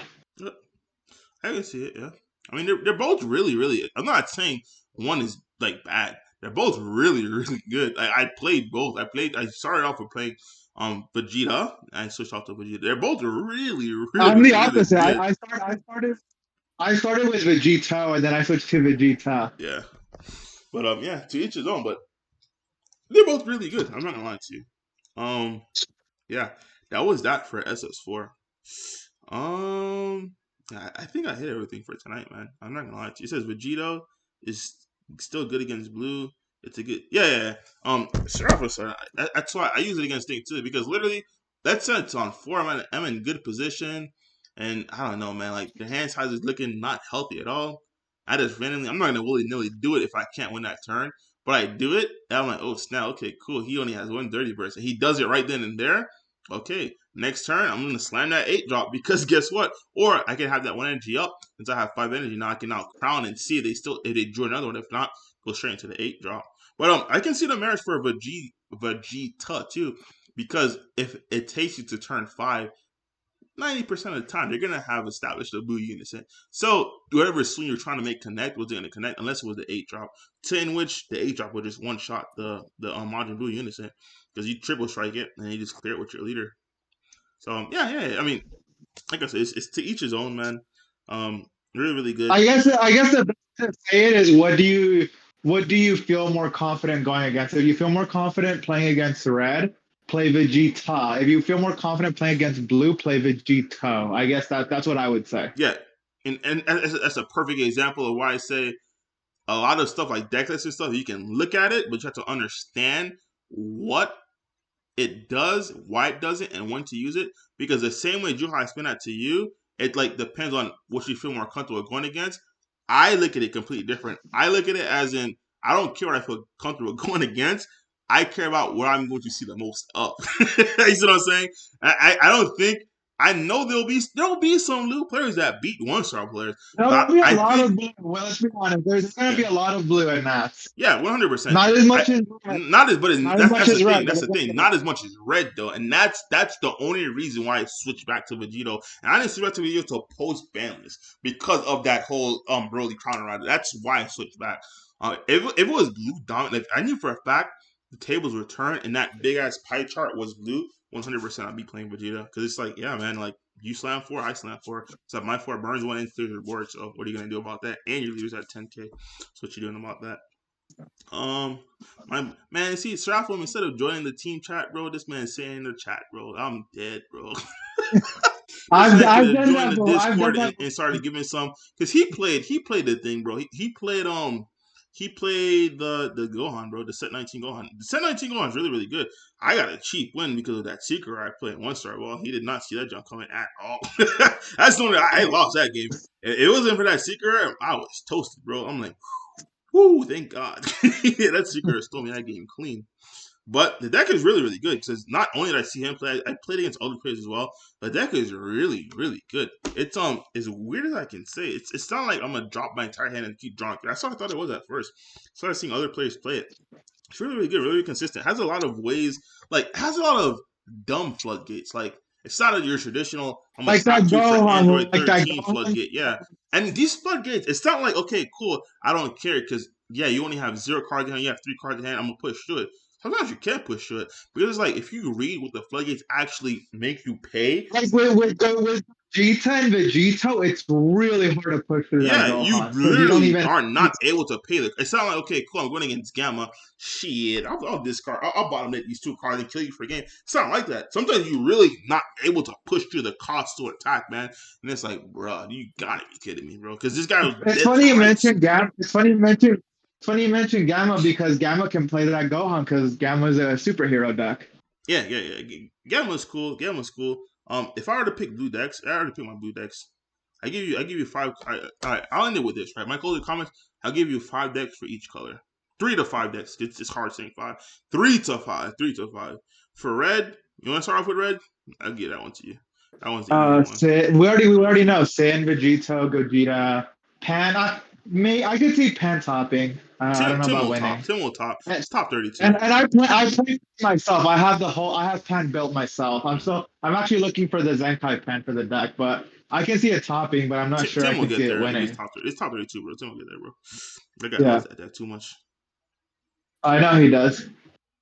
So that's He loves 4. that deck as much as I love Sin or Jiren You said 1-star. SS4 pen. What else?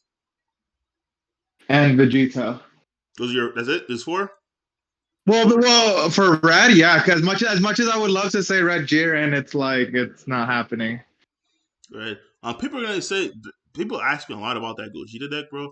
I honestly think Oh, the the Exodia yeah. deck. I forgot about that. I I do honestly not think the think. thing the deck that it had going for it was a surprise factor.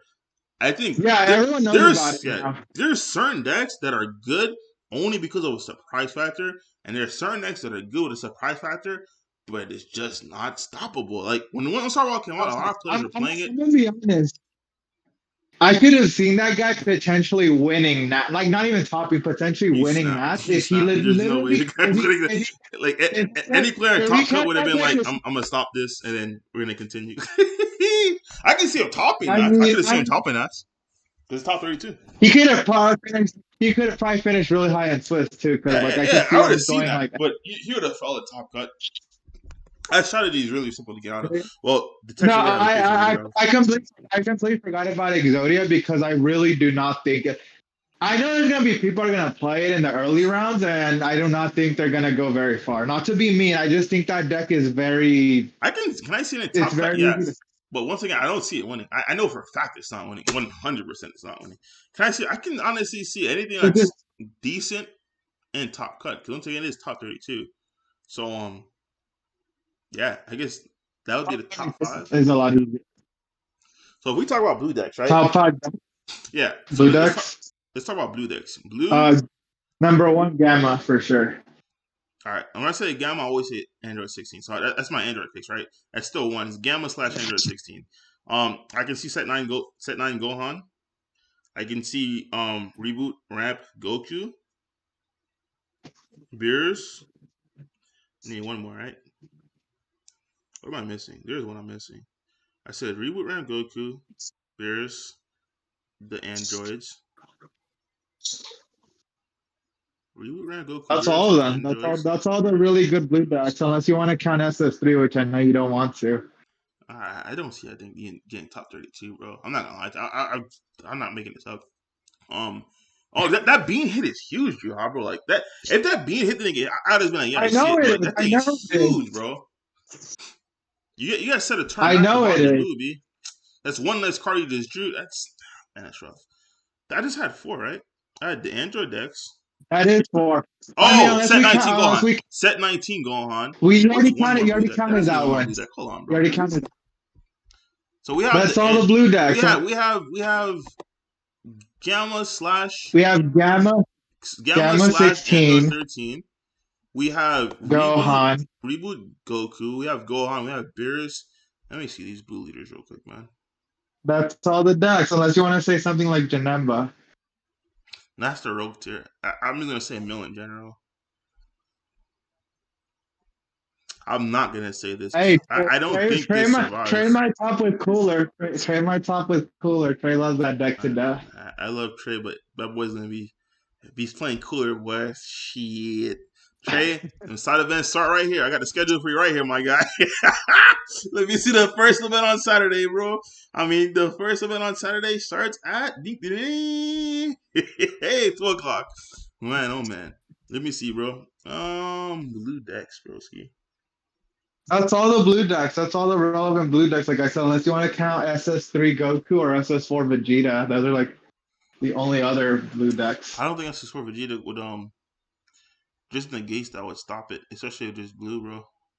Interrupt the ramp. So it's just really fragile, bro. Like the fact that that attack I has to know it is. connect, it's really fragile, especially when people are playing the thingy. Because like you literally the only way to guarantee it connects nowadays is that you have to have the UI in hand because nothing else. Even the Zeno wouldn't stop because the other blue decks are playing all 3 to 4 copies of the Beerus from the gods. I could see something You rogue. know, I want funny. to see something rogue like this, like as a Masu slash Trunks that reboot Trunks. I don't know what reboot Trunks is. That's something I was looking at as well to just get free wins, bro. Is reboot Trunks because it does combat the most represented deck, which is the critical, and it also does combat the opposite, which is trying to stop the most represented deck in blue, which is Gamma, because all its boss monsters has deflect. So yeah, that would be some of my things. All right, let's talk about green. A fun color. Let's go to the next color. That's my answer. Nah, I don't do green like that. I can see Majin Vegeta topping. Not even trolling. Not Majin even trolling. Vegeta. Not even trolling. Give me Because of one I star ball, love bro. Majin Because Vegeta. of one star ball. That's the only reason why. You Don't understand if give you me play hope. against this deck. I'm not trolling you. You understand if you go against this deck, whether you go first or second as one star ball, you're in trouble. Like I'm not trolling you, bro. Majin Vegeta. Especially if you go first, because if you Majin, go first, you'll be at low life. You won't be able to see awaken, bro. I was gonna say Majin Vegeta, my favorite decks of all time. So don't give me hope that deck is Uh, good. I will play that deck, not for Nats, but I will like rebuild that deck. let's see. I do like But the obviously, honestly, maybe King Piccolo. yeah, it's strong. It's top 5 for sure. Because green, I mean, it's not saying much for green. This Vegeta will top, but not this one. Not What that about one, bro. This green Broly. Let me talk about this green Broly real quick. This green Broly is really, really good. A lot of people are sleeping on it. I just don't know. I don't know if there's enough time for people to put this together. But I really do like it. It's not in my top 5, but I really, really like it. I'm not trolling you. I wouldn't advise playing it unless I trust you, which a lot of players I don't trust. But it's solid. But don't, like I said, don't play it. Don't play it. Don't play it unless you Play at have the to. side event. Not even Play at that. the Let side me see. event. Actually, the Uh, side event's gonna be flooded with Sin and Gogeta. yeah. And I want a side event team to have Vegito, SS4, and 1 star. I'll just roll up like that with the side events and Team Wars, bro, and say Merry Christmas. We have Gotenks, Reboot Gotenks, Majin Vegeta. Fidel. You imagine someone ripping someone's hand in zero and nats and just keep doing it over and over and over again. Oh, whatever. Oh, Reboot Cell. Jared just won a Zenkai event with it. I love Jared, bro. I can see this topping, maybe because he could take out the other stuff that's trying to counter the 1-star ball. I see it winning 0% chance, bro. If There's you get zero paired up percent against chance of Blue, winning hey, against 1-star ball. I if love you get Jared paired though. up against Blue, if you go and top cut and If you're play all rolling, if blue, you're like locking against Gamma and all that good stuff, and you have like a hand destruction tech, I'm not talking like a regular, but I'm talking like a hand destruction tech out version. I can see wait, him top Eddie, no, cut. Eddie, you just remind. I know what the best green deck in the game is right now. I can actually see this deck winning Nats. What deck is The that? best green deck. Ready for this? Gamma. This man's not. But yeah, Yeah, green. it is green. It's green blue. It's true. It's true. It is green blue. Yeah, green has a lot of solid things, man. The thing about green, it's good, but it's fair, yo. Like, it's not that it's It bad. is It's just fair. fair. Like, You don't want to play a fair leader. It's once again, it's the talk that I've been given for the longest. It's like when Dark Broly Projects was a thing, and then people were trying to play Gogeta Zeno. I'm like, bro, why are you trying to play one energy when the other two of the top of 3 best black decks play it for free? You see what I'm saying? Something you just didn't want to do. Where are we at right now? Oh, we're not doing black, bro. We're going. It goes red, blue, green, and yellow, then black. All right, so yellow. Yellow, I don't even think there's three, but I'll tell I don't even Eddie, think there's three, but I'll try to I'll find tell them. you, Eddie. I'll tell you what the best yellow deck is right now. It's red, yellow, sin. Oh, no, it's Trunks. Trunks is the yellow best deck. No, because red 1-star bulk is technically a red yellow deck. Technically. One Star Wall is not gonna beat this shit, bro. This deck is insane. I don't see how. Not only is this deck good, what's his face is good too. Let me see. But all trolling aside, after Trunks Gita, there's actually quite a few goodish yellow I gave picks. my road to yellow on the page. It's a certain strategy that you have to follow. But this is something I gotta talk about. A lot of people love this leader. I play tested it, man. Like it's really rough because like people have Which very leader, blue. LeBroncu? No. This Piccolo because it has blocker. So what I was wanting to do with this is essentially establish this barrier guys in play, right? But the thing about barrier guys in play, a lot of people have very blue, especially going against blue, or they have any type of blue with the Beerus Z battle card. So the whole premise of it was it's pretty much like Trunks Vegeta, except you swim with something. I block with my leader gets the buff. You know what I'm saying? It's self awakened because I go to 6, which is really, really good. Because if I have something like a slug in play, I can literally just block my Vegeta. And a deck like this, you don't really need repose if you really didn't want to, because your Eddie negates would be live. Because you're instantly at 6 after you're awakened, and then when you block, you go to 5. So you just negate, then you have a blocker, then you have a negate, then you have a blocker. You see what I'm saying? You rinse and repeat. But man, it just felt like the other yellow strategies, bro, just do things better. Even like Reboot Ape Goku, it's like it was just a lot better in other yellow decks. It's really cool though, but like, man, I don't know. Man, that's it for yellow. That's rough. So yeah, we have Trunks, we have Yellow Sin, and then we have the reboot I Kid don't think Goku. Yellow Sin is viable for Nats. I love Yellow Sin to I can see death. it getting the If spot, blue, bro. I don't see it winning. I don't see it winning. I'll be 100% clear. because here's the thing about Yellow Sin. Yeah, it's good against red, but it's horrendous against Gamma, and it's not that good against blue. Especially with all the new Okay, tools Blue has now. Like, So what happens if you ride the road and you're not using 1-star ball, but you're just playing red? Because the majority of the Eddie, format is going to be red. that's the same logic I just said earlier about what if you play against blue like every round and you're like wishing you had the Vegeta Yeah, but SCR over the there's no Vegito. way you play against blue. I can guarantee it to you. Someone, bro, I promise you. I don't want to bet no more. I told myself I wouldn't No, bet. I know But if people I are can gonna bet, play bro, it. I I'm can just saying. guarantee it to you. Everyone at Nats will see red, bro. Like everybody at Nats will see. You will not see not one person that doesn't see red. I'm not saying it'll be the 1-star ball. I'm not saying on SS4, but you're gonna see some kind of red. Not everybody will see blue. That's something that's 100% guaranteed, certain. In the top tables, you'll see quite a bit of Yeah, blue, I'm top pretty table sure. it'll be mixed. But I'm talking about Swiss. That's all we care about right now is just Swiss. You see what I'm saying? But once you get to top Well, table, no, I mean like round 6 or 7 of Swiss, the top table is oh good. There's yeah, gonna be oh yeah. quite a bit of blue. That's what I'm saying. So if you're playing Yellow Sin, you could be undefeated going to round 5, and then the next 3 rounds you just play blue every round, and now it's like getting top. I was doing my best to make this deck work. For you audio listeners, I'm holding up the topo leader, but 1-star ball just told me The no Topo over leader? and over and over and over again. That's all I can tell about this, bro. If it wasn't for 1-star ball, I That recommend it. But the 1 star ball, it kept telling me, no, you need to stop sticking over and over and over and over again, and it sucked. I ain't gonna lie to you. Yeah, I can't lie to you. I just think it's the three. I'm trying to find.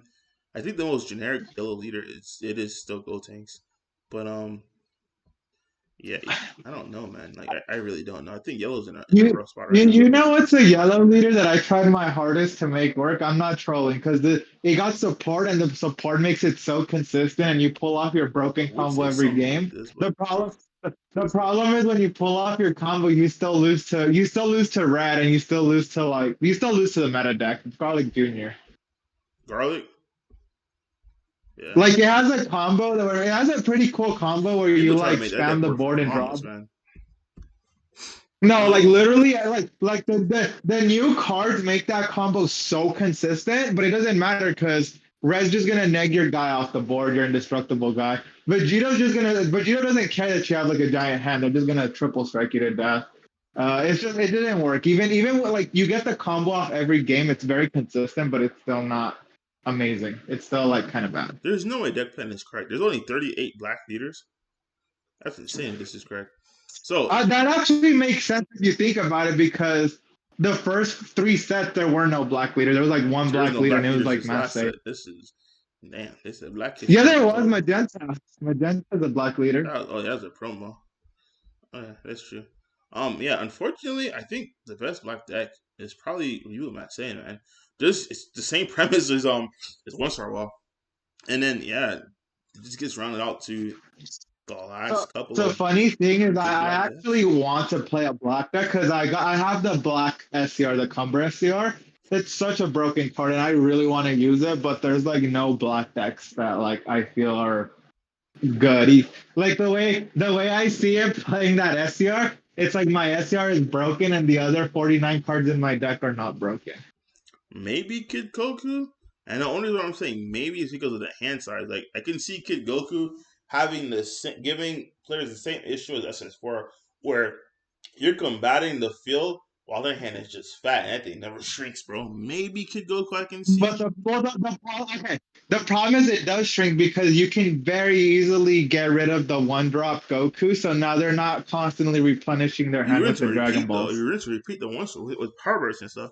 You have 8 copies. That's one thing I do like about Black that Power Burst. Because blue. Technically, you have 12, yeah, that's 12 copies now because there's a new Bulma that when you play her, she grabs a Dragon Ball. Oh yeah, yep. This is 100% correct. I don't think we have any series leaders Eddie, that don't give me hope on the kid Goku. Don't give me hope on that deck. Nah, that I hand am is fat. I'm trying not gonna des- lie. I haven't tested that. That's like I'm I tested Black Decks. I I'm haven't tested that. desperately I seen people play the Gogeta still, which is I mean it was getting thrashed against red decks, but maybe something against blue. But I'm not gonna build a deck to play against blue. Like I'm going in there to combat red. I'm desperately trying to find a good black deck so I can use my SCR. Yeah, so I don't want series it to just leaders sit are there pretty like much put away with. All right, so yeah, I guess right now we could talk about rogue leaders. Yeah, rogue leaders, rogue picks. I can see mill based strategies, man. Like always. We got the Janemba. We got the I Cooling. think Magenta is probably the best rogue leader. Yeah, we also have hand instruction next, like hand instruction picks that we do have to worry about. Such as cell. I don't believe the traditional cell will top. I think if it does top, it's gonna be something super hand instruction esque. You remember that hand instruction? You remember that cell build I had before U7 came The out? one And we were U7, gonna yeah, build, that one. I think it's gonna be something like close to that, bro. Because I don't know. I stopped playing it because U7 was a thing. U7 was annoying, bro. It was and yeah, we have U7. That's a rogue deck that could potentially yeah. top. U7. U7 basically it does the same thing. It's just that Sin I does them can see better. U7 over Gogeta, bro. Honestly speaking, because not I'm not talking SS4. I'm talking about that Broly Exodia, Gogeta. Yeah, I think, the bro. Exodia deck. I can see U7 topping over that because U7 actually has You something know, in there. they got that new 18 counter, so I could see How it is catching I never someone played off that match? How guard. is that match? U7 versus 1 star. What the hell? How does that match play It's out? unwinnable. It's extremely unwinnable for U7 because Red Sin does the same thing but better. Your Nova is basically 17 and Frieza in one card.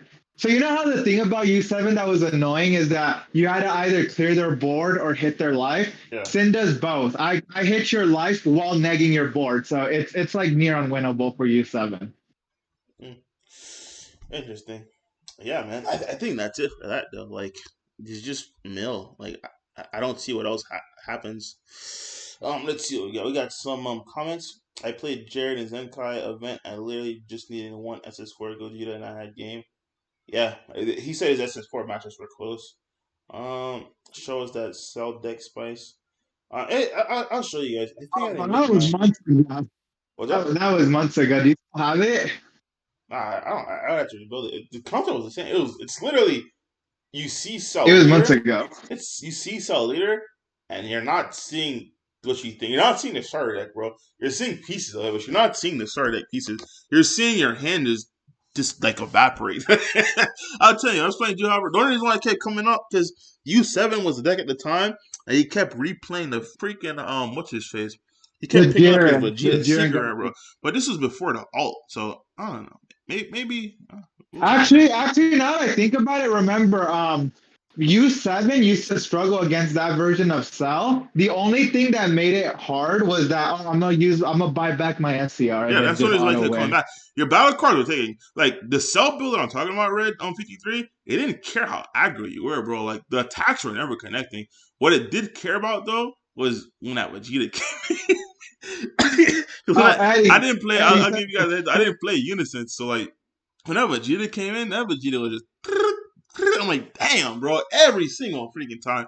Because for me, I would go down to four, because four is the number you want to be at to turn yourself on, and you'll be good. But man, whenever Vegeta came in, bro, and everything else came up behind it, that's what really got it. If Vegeta was in a secret that set, I Eddie, would have still been question. playing it. What's up? Eddie, back to that cell deck because I know you and I neither of us have revisited that cell deck since like the very beginning of set 17. So we haven't Yeah. revisited it in months. But in your opinion, do you think that deck should be playing the new Cell Max SCR? Oh hell yeah, dude, bro! If I had that this year, your Vegeta would be irrelevant, bro. Because that was a problem. You remember? So I would always establish a board, but I couldn't swing until I had to swing everything in one turn to just literally one shot you. But the thing was, every single time that turn was there, I have to pass you to have one last turn to make sure everything connects by having certain cards in my hand to make sure there's nothing you can do. You would clear my board with the Vegeta Secret, bro. And I'm like, bro, what is this mess? The Vegeta Secret. Oh, so what's up, Johnny? Johnny Taylor said, what's up, Juha, bro? Oh, that's my boy. What's up? Yeah. Yeah, man. I'll revisit that cell deck, bro. It's really, really good. The thing that's really, really good about it, people get lax because people see it, and then what they see is the self starter deck. And I'm like, nah, fam, you ain't gonna see the self starter deck, but you gonna see that hand I think disappear, that bro.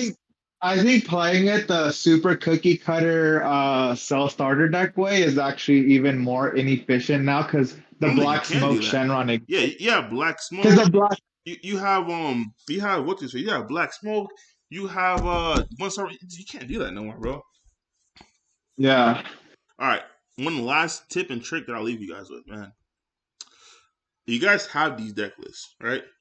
You guys, we at PPG hook you guys up with these tournament results. You guys have all these deck lists. Do yourself a favor, go back and review these deck lists, right? But and then after you review these deck lists, understand once again, even if you're not playing their deck, understand the thought process that goes into each pick that they have in there. And after that, if you're wanting to play a deck such as I don't know, let's go ahead and pick a random deck. Let's go Zenkai. Pick a random deck. Which one Pick is this? Vegeta. Cool. We're just gonna pick a random deck. What is this? This is a Don't pick story of them. We your. talk too much about them. This is SS4 with 53 cards. So I'm gonna give you an example I would do, right? I glance at the deck, you see four, you instantly know what you need these at four of four. Um, you know why he has this in. Not sure to that for maybe three. You know this Goku has to be a four of. He's playing the Gogeta unison route, which is 100% fine. So in here, you know for a fact he's playing at least one, two, three, maybe three cards, maybe two Wolfang Fist, or he's playing three Wolfang and one Yamcha. So he's playing an extra four because of that. Okay, he's playing only two Senzu Bean. Vegeta. I never saw myself playing this, like never, ever, ever. So what I would Good do card. is in setting like this, go to their list, visit their list. You see, he didn't. He probably said maybe Eddie's on to something, bro. But he wasn't too sure. Said I'm gonna have the Radix just in case. He probably said, you know what? If I played 4 bidders, I'd have been solid, bro. But I don't agree with these. Yeah, it's a pretty solid list, man. I don't lie to you. I saw the ratios 100% of Vegetas. This at 4 and this, and an Unbreakable. Once again, I don't know how are SS4 players out common. Were they just taking the attack on a dome?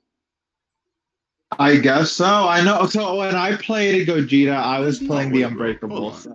There's no. What's the highest SS4 list that was here, bro? Because okay, so what you There's can no is you way. can Oh, beer this it. one's gone. There's So no you way they're can just so taking it to the dome, bro. you can beer it, and then look up top three, grab whatever, and it's technically the same thing as Unbreakable. It's not because if we deluge, what are you gonna do? Burn 2 super combos that early in the game and a 5K? I'm just no, I'm just saying because if they delusion you Unbreakable, you still gotta give them because the There it Unbreakable is is. gonna put you. There it is. Here we go. My boy, what is this? Alejandro Torres. Got the one Unbreakable. There you go, man. There you go. This guy is good. This guy is so troll, bro. This guy has 3 bears, super combos, and 1 rat. He must just not had the 4 bears, bro. I feel your pain, man. Alejandro. There's no explanation for that, bro. This my dog played 1 Radix, bro. There's literally damn. I'm having my neck sideways trying to look at this bad boy. Yeah, but there's Or no maybe explanation for he's that. like me and maybe Eddie. Maybe he's like me. He has to play his deck max already, and he only had 3 SPR beers. Maybe, bro. That's wild. One thing I noticed, he's not playing. He is playing. You see, smart man. Look at this man playing the Vegeta to go get the Unbreakable. Yeah, something like this, I can see I can outdo the SS4. Like, I don't know how to say it, man. Once again, Yeah, what okay, deck so do you? here's an example to what Eddie was saying. I was watching someone at my locals playing Gogeta. So he's going against Red Sin. He charges one of the SS4 Vegetas, the one that the reinforcements of the army that can grab you Unbreakable. And then he pays 1 energy to play the 1-drop Goku that looks up top 5. And I'm like, why did you charge that Vegeta? And then he's like, he's like, look at my hand, I don't need it. And then next turn he takes the double strike crit. I'm like, yeah, you That needed that guy's Vegeta. snapped, bro. Not only there's multiple reasons why you got to do that, right? Number But one, that's the thing. That's the thing. That goes back to what Eddie was yeah, saying. Like he was playing the exact like build that like he top, didn't like understand that, why it that was card there. for card. But Yeah. exactly, yeah. He didn't know why he was playing that card. He's just like, oh, I'm just gonna charge this. I don't There's need this. multiple reasons why you have to do that. Number one, you have to find where your stuff and your key cards are, right? When you use a card like that, the Vegeta in SS4, when you use a card like Bulma and Trunks, you're finding where your secret areas, you're finding where all your key cards are, your cards that are not at 4, you're finding where they are. Your cards that are at 4, you're finding where they're. The most valuable information you're taking, honestly speaking, in this day and age, in this format, the benefit and most helpful tip I can give you of looking through your deck is understanding whether or not you can afford to take a double strike crit hit have if you do not want to waste your resources early. Because if I know if I'm playing, for instance, my Vegeta deck, right? And my life is just a bunch of unisons because I'm playing the Gogeta build, or it's like a bunch of scions and you already awakened, I can afford to let that double strike crit go through because I know there's like 3 scions in there, or it's like just my vanilla 1 drops are in there. I'm not gonna play those guys. Pretty much, I doubt I'll play them in the game. Period. Right? Maybe later on for some combo power, like a super combo, like because I'll play the scions and then just break it off in two vanillas. Or a desperate swing. I actually Yeah, did that at the San Diego region exactly. where I had 1 energy. I had 1 energy up, and I got Violent Rage. This was back when Violent Rage was the Rada. So I had 1 energy open, and my desperate swing was like play the Scion, swing with the Scion combo. Like it was like turn 5 or 6. So I had a combo into the Unison, and then neg to play the 2 Scions, and then I had a combo into my little. I ended up winning because of that desperate play, but Yeah. it was just very situational. Yeah, exactly.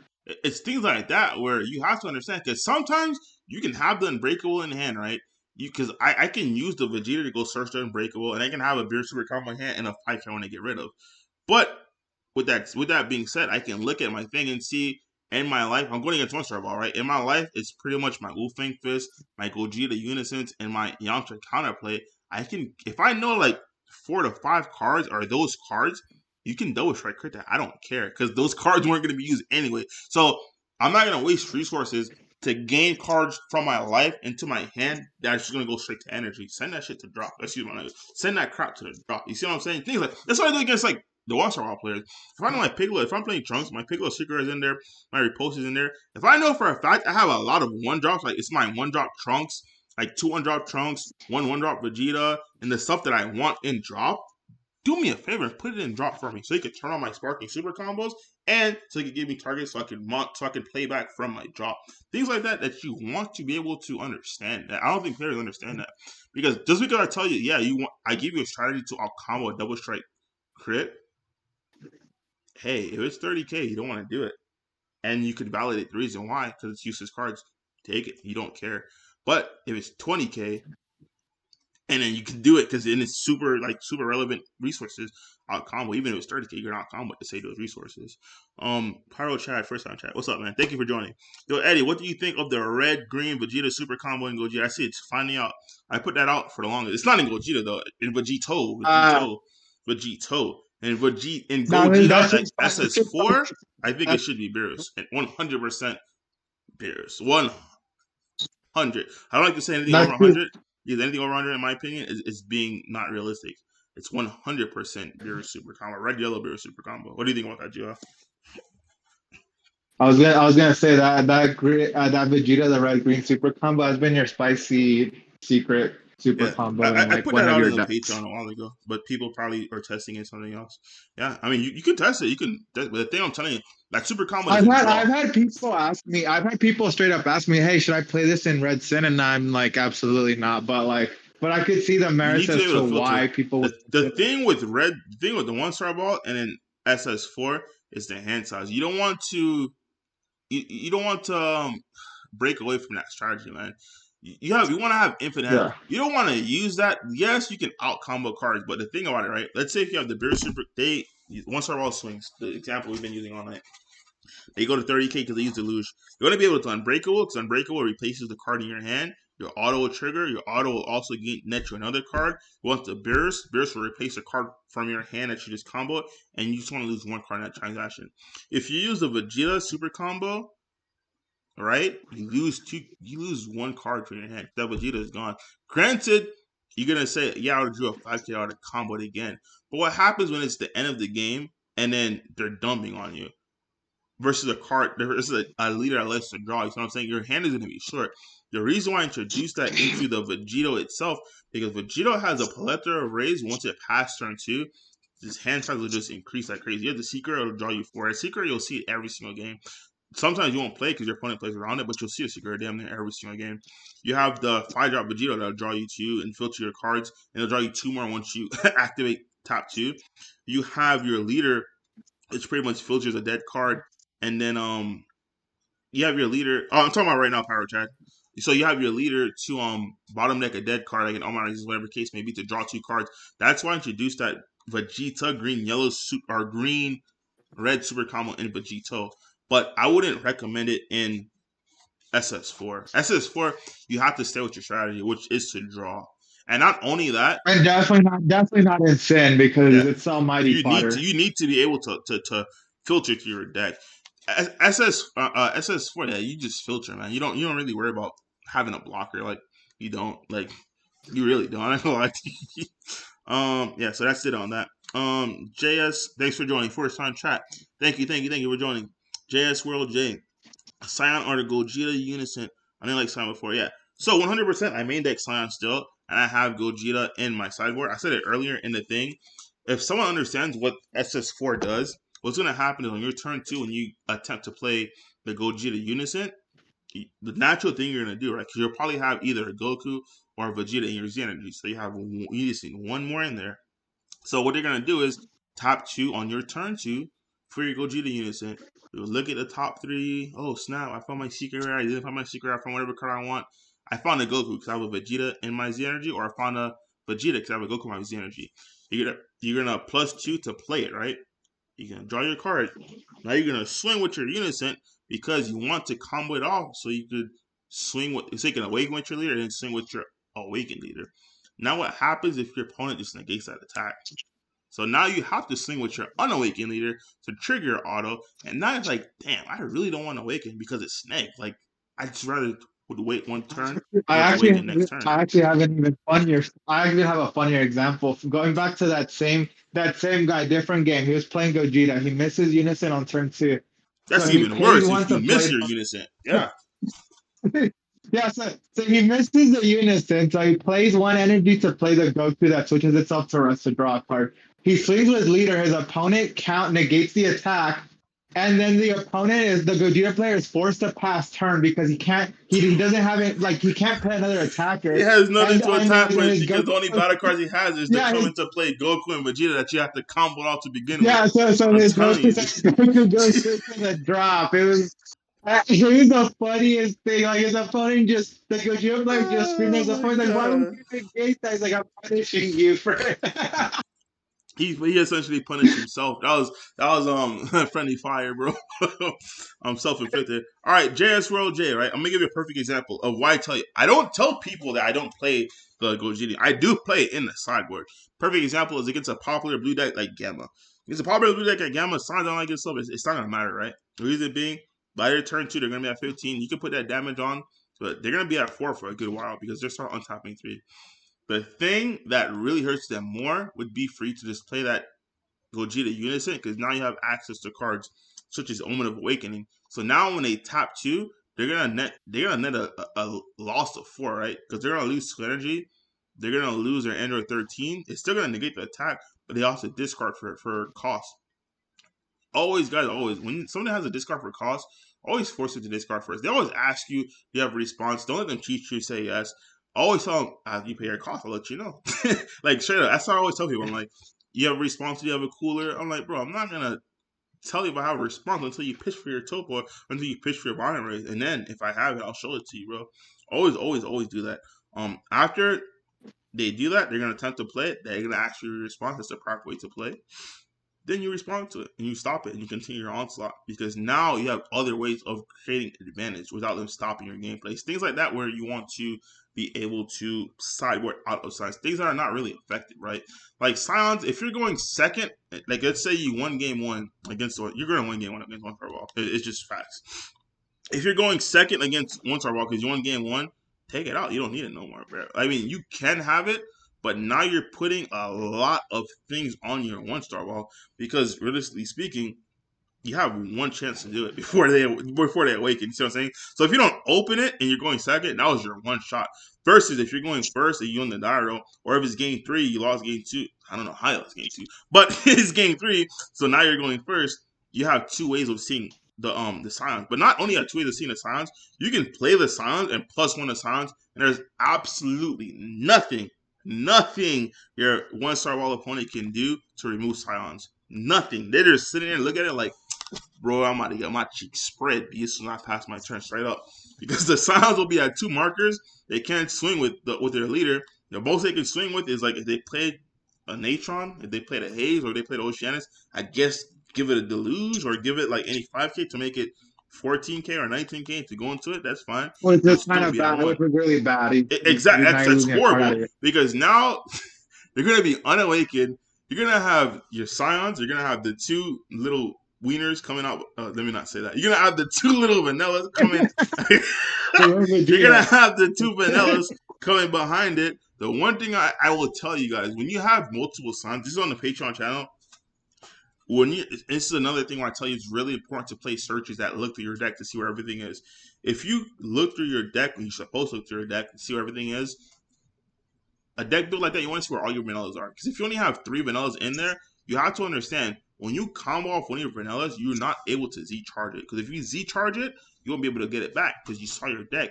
You took 2 out of the 3. So if you have the second signs in your hand, you're only going to be able to get 1. So send the first one to drop and the second one to Z energy if you catch my draft. Deck thinning is deck winning. Things like that is where you know it's going to be game for. That's why I don't know why people don't play Scions in SS4 because if the most represented deck is the 1 star ball, like it's do people understand how easy the game becomes if you win a die roll and then you have just 1 Scions, and most likely you're gonna have more than 1, but just 1 Scions and you went first. You can literally say, "This is what I'm gonna kill you with," and they're just sitting there like, "Well, I guess you want to go to game 2." Like, Joe, you play 1 star. What are you doing, bro? I dropped silence on you. Turn one, I plus one. What are you doing? I cry. Oh well, honestly, I know what's coming, so I'm like, I'm gonna charge. I'm gonna play my dragon, blah blah blah, and then I'm gonna pass because I can't do anything. I can't attack with Natron or whatever one drop I You played. can't sense you being with Dragon Thunder or nothing. I'm gonna tell you exactly what happens when you Because drop the silence. Dragon Thunder, It's I need dead. to have 3 energy, Yeah, it's and dead. Z Awaken I can't until my opponent has 3 Z Yep, energy. it's dead. I'm gonna tell you exactly what happens. Those pluses he just got because what happens to one star when it plays right? One star ball naturally gains at least a plus for because you get at least 2 balls from your unless you're being you open up 5 balls in life. You get 2 balls from your deck turn one and then turn two. So those 2 cards, unless the one star ball players are just crazy because they don't understand they're about to get thrashed by a series of rush attacks if they don't stop this 10k, they're gonna start outcoming those attacks. So now after their turn two, when they went through the 6 balls, their hand is gonna look like a normal size hand. It's not gonna look like this alien hand. It's gonna look instead of looking like this, it's gonna be looking. They can hold it with one hand. They're like, how many cards in your hand? They can look like F you, man. Just like that, bro. But it's powerful, bro. Against other decks too, man. It's for the mirror match. My God, you understand how good it is in the mirror match? The faster you take your opponent down to 3, and you can just start slamming the 8 drop and say deal with it, and your opponent is not able to do the same thing. Woo! I'm telling you, bro. It's good. Not But there's only certain that, games but that's not good. not only that, but you're not You're breaking up. it's gonna have to use the super combos to survive your arrival double strikes, You, your arrival crits, your rush attacks. So if they're burning through their super combos, the 8 then that drop is means that literally going Gogeta's gonna clean. take 5 cards out of their hand. And the 8 drop will go in clean because they already burnt all this stuff super early. It's really, really good, really good weekend. What do you think? What deck do you guys think will win next this weekend? We already said that. I would say Did we? Trunks. We just I'm not said gonna be there, bro. it's not Trunks. It's 100% not gonna be Hey, Trunks. it would have been Trunks. I'm gonna say if it's not me playing Sin, because ideally I would like to win, but if I'm being realistic, I might not win. I'm gonna say it's probably gonna be Gogeta, a Gogeta player. It's not gonna be blue. I can guarantee that. It will be in top cut. It will be in top cut. I think the finals, unfortunately, instead of SS4 It's versus gonna Trunks. don't say unfortunately. I think it'll be Gogeta versus Sin in the Yeah. finals. Unfortunately, I think that's what it's gonna be. Unfortunately, I that's my two wanted it to favorite be decks. SS4 versus Trunks but it's gonna be SS4 versus One Star Ball, and it's gonna be epic. You know why? Because it's gonna be, oh my Because they're god, gonna SS4 is gonna win. Oh my god, One Star. I don't think it'll be a mirror match. I think it'll be SS4 versus. they're recreating the GT anime. It's like this is like my format. It's like my second favorite character, SS4 Goku, and my third favorite character, Sin Shenron, are like the If two I were to best pick decks in the 3 matchups format. I'd see, I would say SS4 versus One Star. Second one, SS4 versus SS4, or One Star versus One Star. I don't see any other color really getting into it. I mean, I'm not saying the other colors are bad, but once people, I believe red will get in there, some type of yellow, whether it's the starter Ape Goku, Trunks, some type of yellow will get in there, blue will get in there. I can see, realistically speaking, top 32 guys. I can see colors getting in there, but once it gets like top eight, I think it's gonna start to iron itself out. I could see the I could see the finals being the same thing as Europe, where it's like Gamma versus Gogeta, or like maybe Gamma versus Red Sin. I don't see that, man. So I think the players who are playing, I guess it depends on what the top player want to play too. Honestly speaking, because they could say, you know what, Because like I think Gamma is a deck that's gonna be probably pretty popular among some of the really good it is. players in It's this popular game. amongst you West Coast guys. You guys love Gamma to death, bro. That's not Sadly, I hate that deck to death. I hate that I live here. Well, I don't hate that I live here. I hate that I live in a Gamma infested format. Did the EU finals Because I prove can't. red is beatable? Who won the EU finals? I thought What? wasn't it One Star Ball won the EU finals? Gamma won the European finals. The finals was Gamma versus Gogeta. No, it was One Star versus One Star. Oh, that's France. It was No, it was Gamma France. versus who?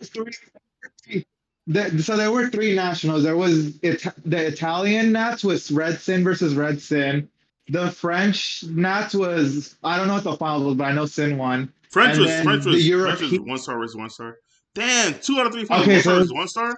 Ha, damn, b. yeah, And but Eddie, remember they're playing in set 18 format. They don't have the set 19 cards.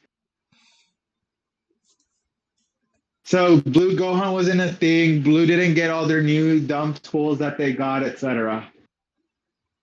And then are you still there? Gamma won 2-0 against SS4. Yeah. Yeah, apparently Gamma 2-0'd the Gogeta player in the finals. I'd like to see that Gogeta list. They too old. I I can will see say, it. I'm okay, not Eddie, saying Gamma can't. Eddie. I can see Gamma winning that matchup because that matchup is super annoying, especially like for me because It game is one is extremely annoying. I played it. I played it like four. I played it 4 rounds at that San Diego Regional Gogeta. It was horrible. I had a yeah, horrible it's time that winnable, day. but it's super freaking annoying, especially like It's with our main grindy. deck, It's bro. annoying. It's yeah. It's Oh, a so I lot more will say manageable this. after we side. But in a game it's not pre-side, it's just you main deck. It's super annoying because you know it's gonna go to game three unless somehow they misplay. I think game one they should just take it. And then you can't even rely on the A drop because it's gonna get dirty You can't. bursted. Yeah, So yeah, you might as well not even yeah. play it that game. You literally have to go. You literally have to go off the back of rush attacks and make them connect. And you have to preemptively do it so you don't get cracked by the freaking thing. But the thing But about rush this, attacks and but preemptively there's a doing lot it, of things. There's a lot of yeah, it's Oh, rough. but I will say this. So the guy in the final, the Gogeta play, I didn't watch the finals, but I heard from people that watched the finals. So word of mouth is that the guy that was playing Gogeta tapped 4 for Gogeta twice against Gamma, Gamma having 3 energy, and he got dirty bursted 2 turns in a row. He tapped on 4 and he tapped on 5. Yes. Yeah, that's all I gotta say about that. No offense to that guy, but like U.S. mindset and like That, the thing in mindset is two different things. As I told you earlier, I played Vegeta. The only way I'm doing it on turn 4, if your hand size is tiny, if it's tiny, I'm like, okay, cool, it is what it is. You're not gonna kill me in a crackback. If it's not tiny, the only way I'm doing that is Vegito. Otherwise, I'm spamming rush attacks. The thing about my rush attack, I'm gonna start clearing your hand. You have to start taking and taking and taking. And then once your hand size is pretty small, I'm like, okay, cool, go. The one advantage I do give that matchup is though I think that I explained it to my Patreon video too as well. I believe. Shout out to Nicoley. I'm sorry if I mispronounced it. Nicoley174 for being here first time chat. The one thing I did mention in my Patreon video was that the true blue winners of the ban list / rider list was both Android 13, Android 16 and Gamma, and specifically, I'll see if I can pull it. I can't. I'll show you this. I'll show you this one Patreon clip. This is one little bit. Just this one. My screen is clear, right, Joel? You can see it. I could see you, but I can't see what you're looking at. Hold on. Let me share my screen. Thank you. Actually, let me share my screen after I pull this up. The road to is this blue? Yeah, the blue road to Nats. All right. Hopefully, I don't get in trouble for this. All right, I can't show you guys everything. You can see it now. Okay, hold on. I'm clicking on it.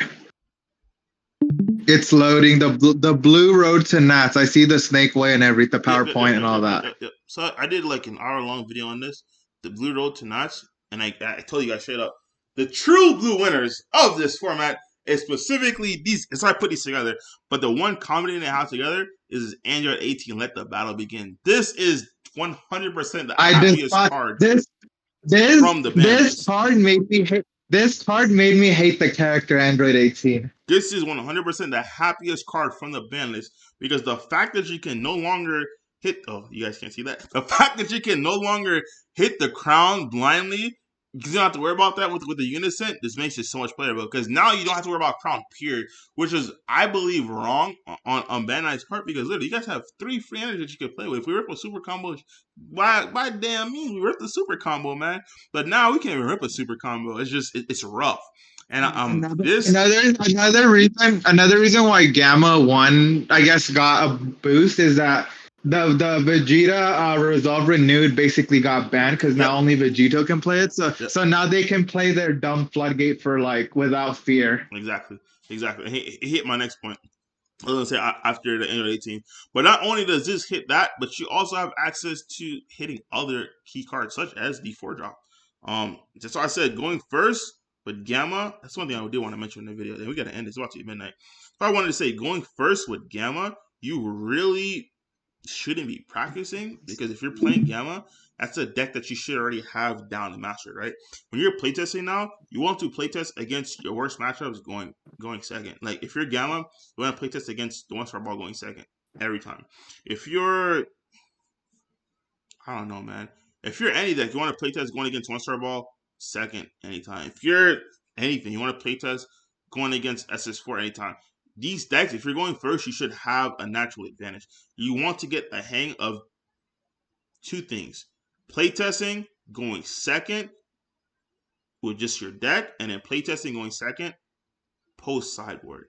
I'm gonna say it one more time. You want to have get in the habit of playtesting going second with just your deck, and then playtesting going second post sideboard. Because a lot of players put cards in their sideboard, and it's just, well, this card is dead versus this matchup, so I'm gonna put this one in without even testing. And not realizing until tournament when I put it in, it's like, damn, this card was just as dead as the other one. The only difference is I can play it, but it didn't stop me from dying. Like you can play. That's a good example of this, bro. Like for instance, right? You can take out. I don't know. You can take out. I guess a card and put in Omen, and it's like, yo, Omen doesn't really do anything in this. Like, Omen is not gonna help you get out of an Android 18, let the battle begin, where a free crown would. You see what I'm saying? It's things like that you want to do. The only thing Omen is gonna help you do is not be floodgated by Android 13. Things like that you really want to keep a track of when you're actually playing this game, because man, oh man, a lot of players love to just win, play the dial, and go, yes, I went first, I went first. Forget going first. You should be at a point in time now. If you go first, you have the advantage. You should win about 80% of the time. You should win. You should not lose the majority of the time. You should be winning a majority of the time you go first. When you're winning a majority of the time going second, that's how you can tell that you're on the right path to Nats. And that's the note that I want to end on right there, man. Because I have work tomorrow, a 12-hour shift. Yeah. Our Yeah. stream was what, like 2 hours, two Yeah, hours long? I just want to give you guys information because as you can see, oh damn, you guys aren't supposed to see it. This is all the Patreon people hitting me up. Let me get out of here. My bad. I don't want to show people stuff. My bad. You guys didn't see that. Yeah. So yeah, man. I don't know what else is there to say. You have anything you want to say? Any last things you want to say before we go? I think we basically said everything. We covered all of the meta decks. We covered like any last minute tips and advice, I guess. We've even talked about like the mentality to have if you lose early on, don't like give up right away. You can still top and all that. Like I think we more or less covered everything. Yeah, man. I don't think the chat has any last minute questions coming to concern. With that being said, hopefully this is a pretty lengthy stream. Hopefully this helped you guys because I did want to play catch up because you guys are the best. You guys have been asking a lot of questions and I've been really behind because I've been prioritizing after work just the Patreon people because they're paying money. And then I've been trying to do the free videos, but it's been a lot, man. My schedule is pretty hectic, but I'm trying to hold you guys. And yeah, I have nothing else, man. Hope you guys Yeah, stay I'll, safe. I'll see. I'll see you guys at Nats. I'll Yeah, be there. hopefully, you guys do very well at nationals. You guys have a safe flight. You guys enjoy it. This Nats is gonna be lit once again because it's not just the main event, but it's also the first Nats where it's just like this is the first event where you're gonna be good, man. Whether it's a main event, the side event, you're gonna be good. You're gonna be taken care of. Um, keep the game alive. Guys have each other's back. Hopefully, I'll see you guys soon. I don't know when's the next time I can play an event because man, I can't take any leave for 6 months, and this is my first month. So 6 months or 6 weeks? 6 months, bro. Yeah. Oh my god! I I, guess I'll have to carry the team in the I, meantime. I, Me, I don't Legends, know Rob, when you're I'm gonna gonna have be to. back. I don't know if I'll be back at that point because I'm like 6 months. My goodness, bro. Well, with that being said, hope you guys enjoyed, and we will see you guys next time. If not here, we'll see you guys at Disney's Lord Khan. No, I'm just showing. All right, guys, stay. Have a good night. Deuces. One Piece.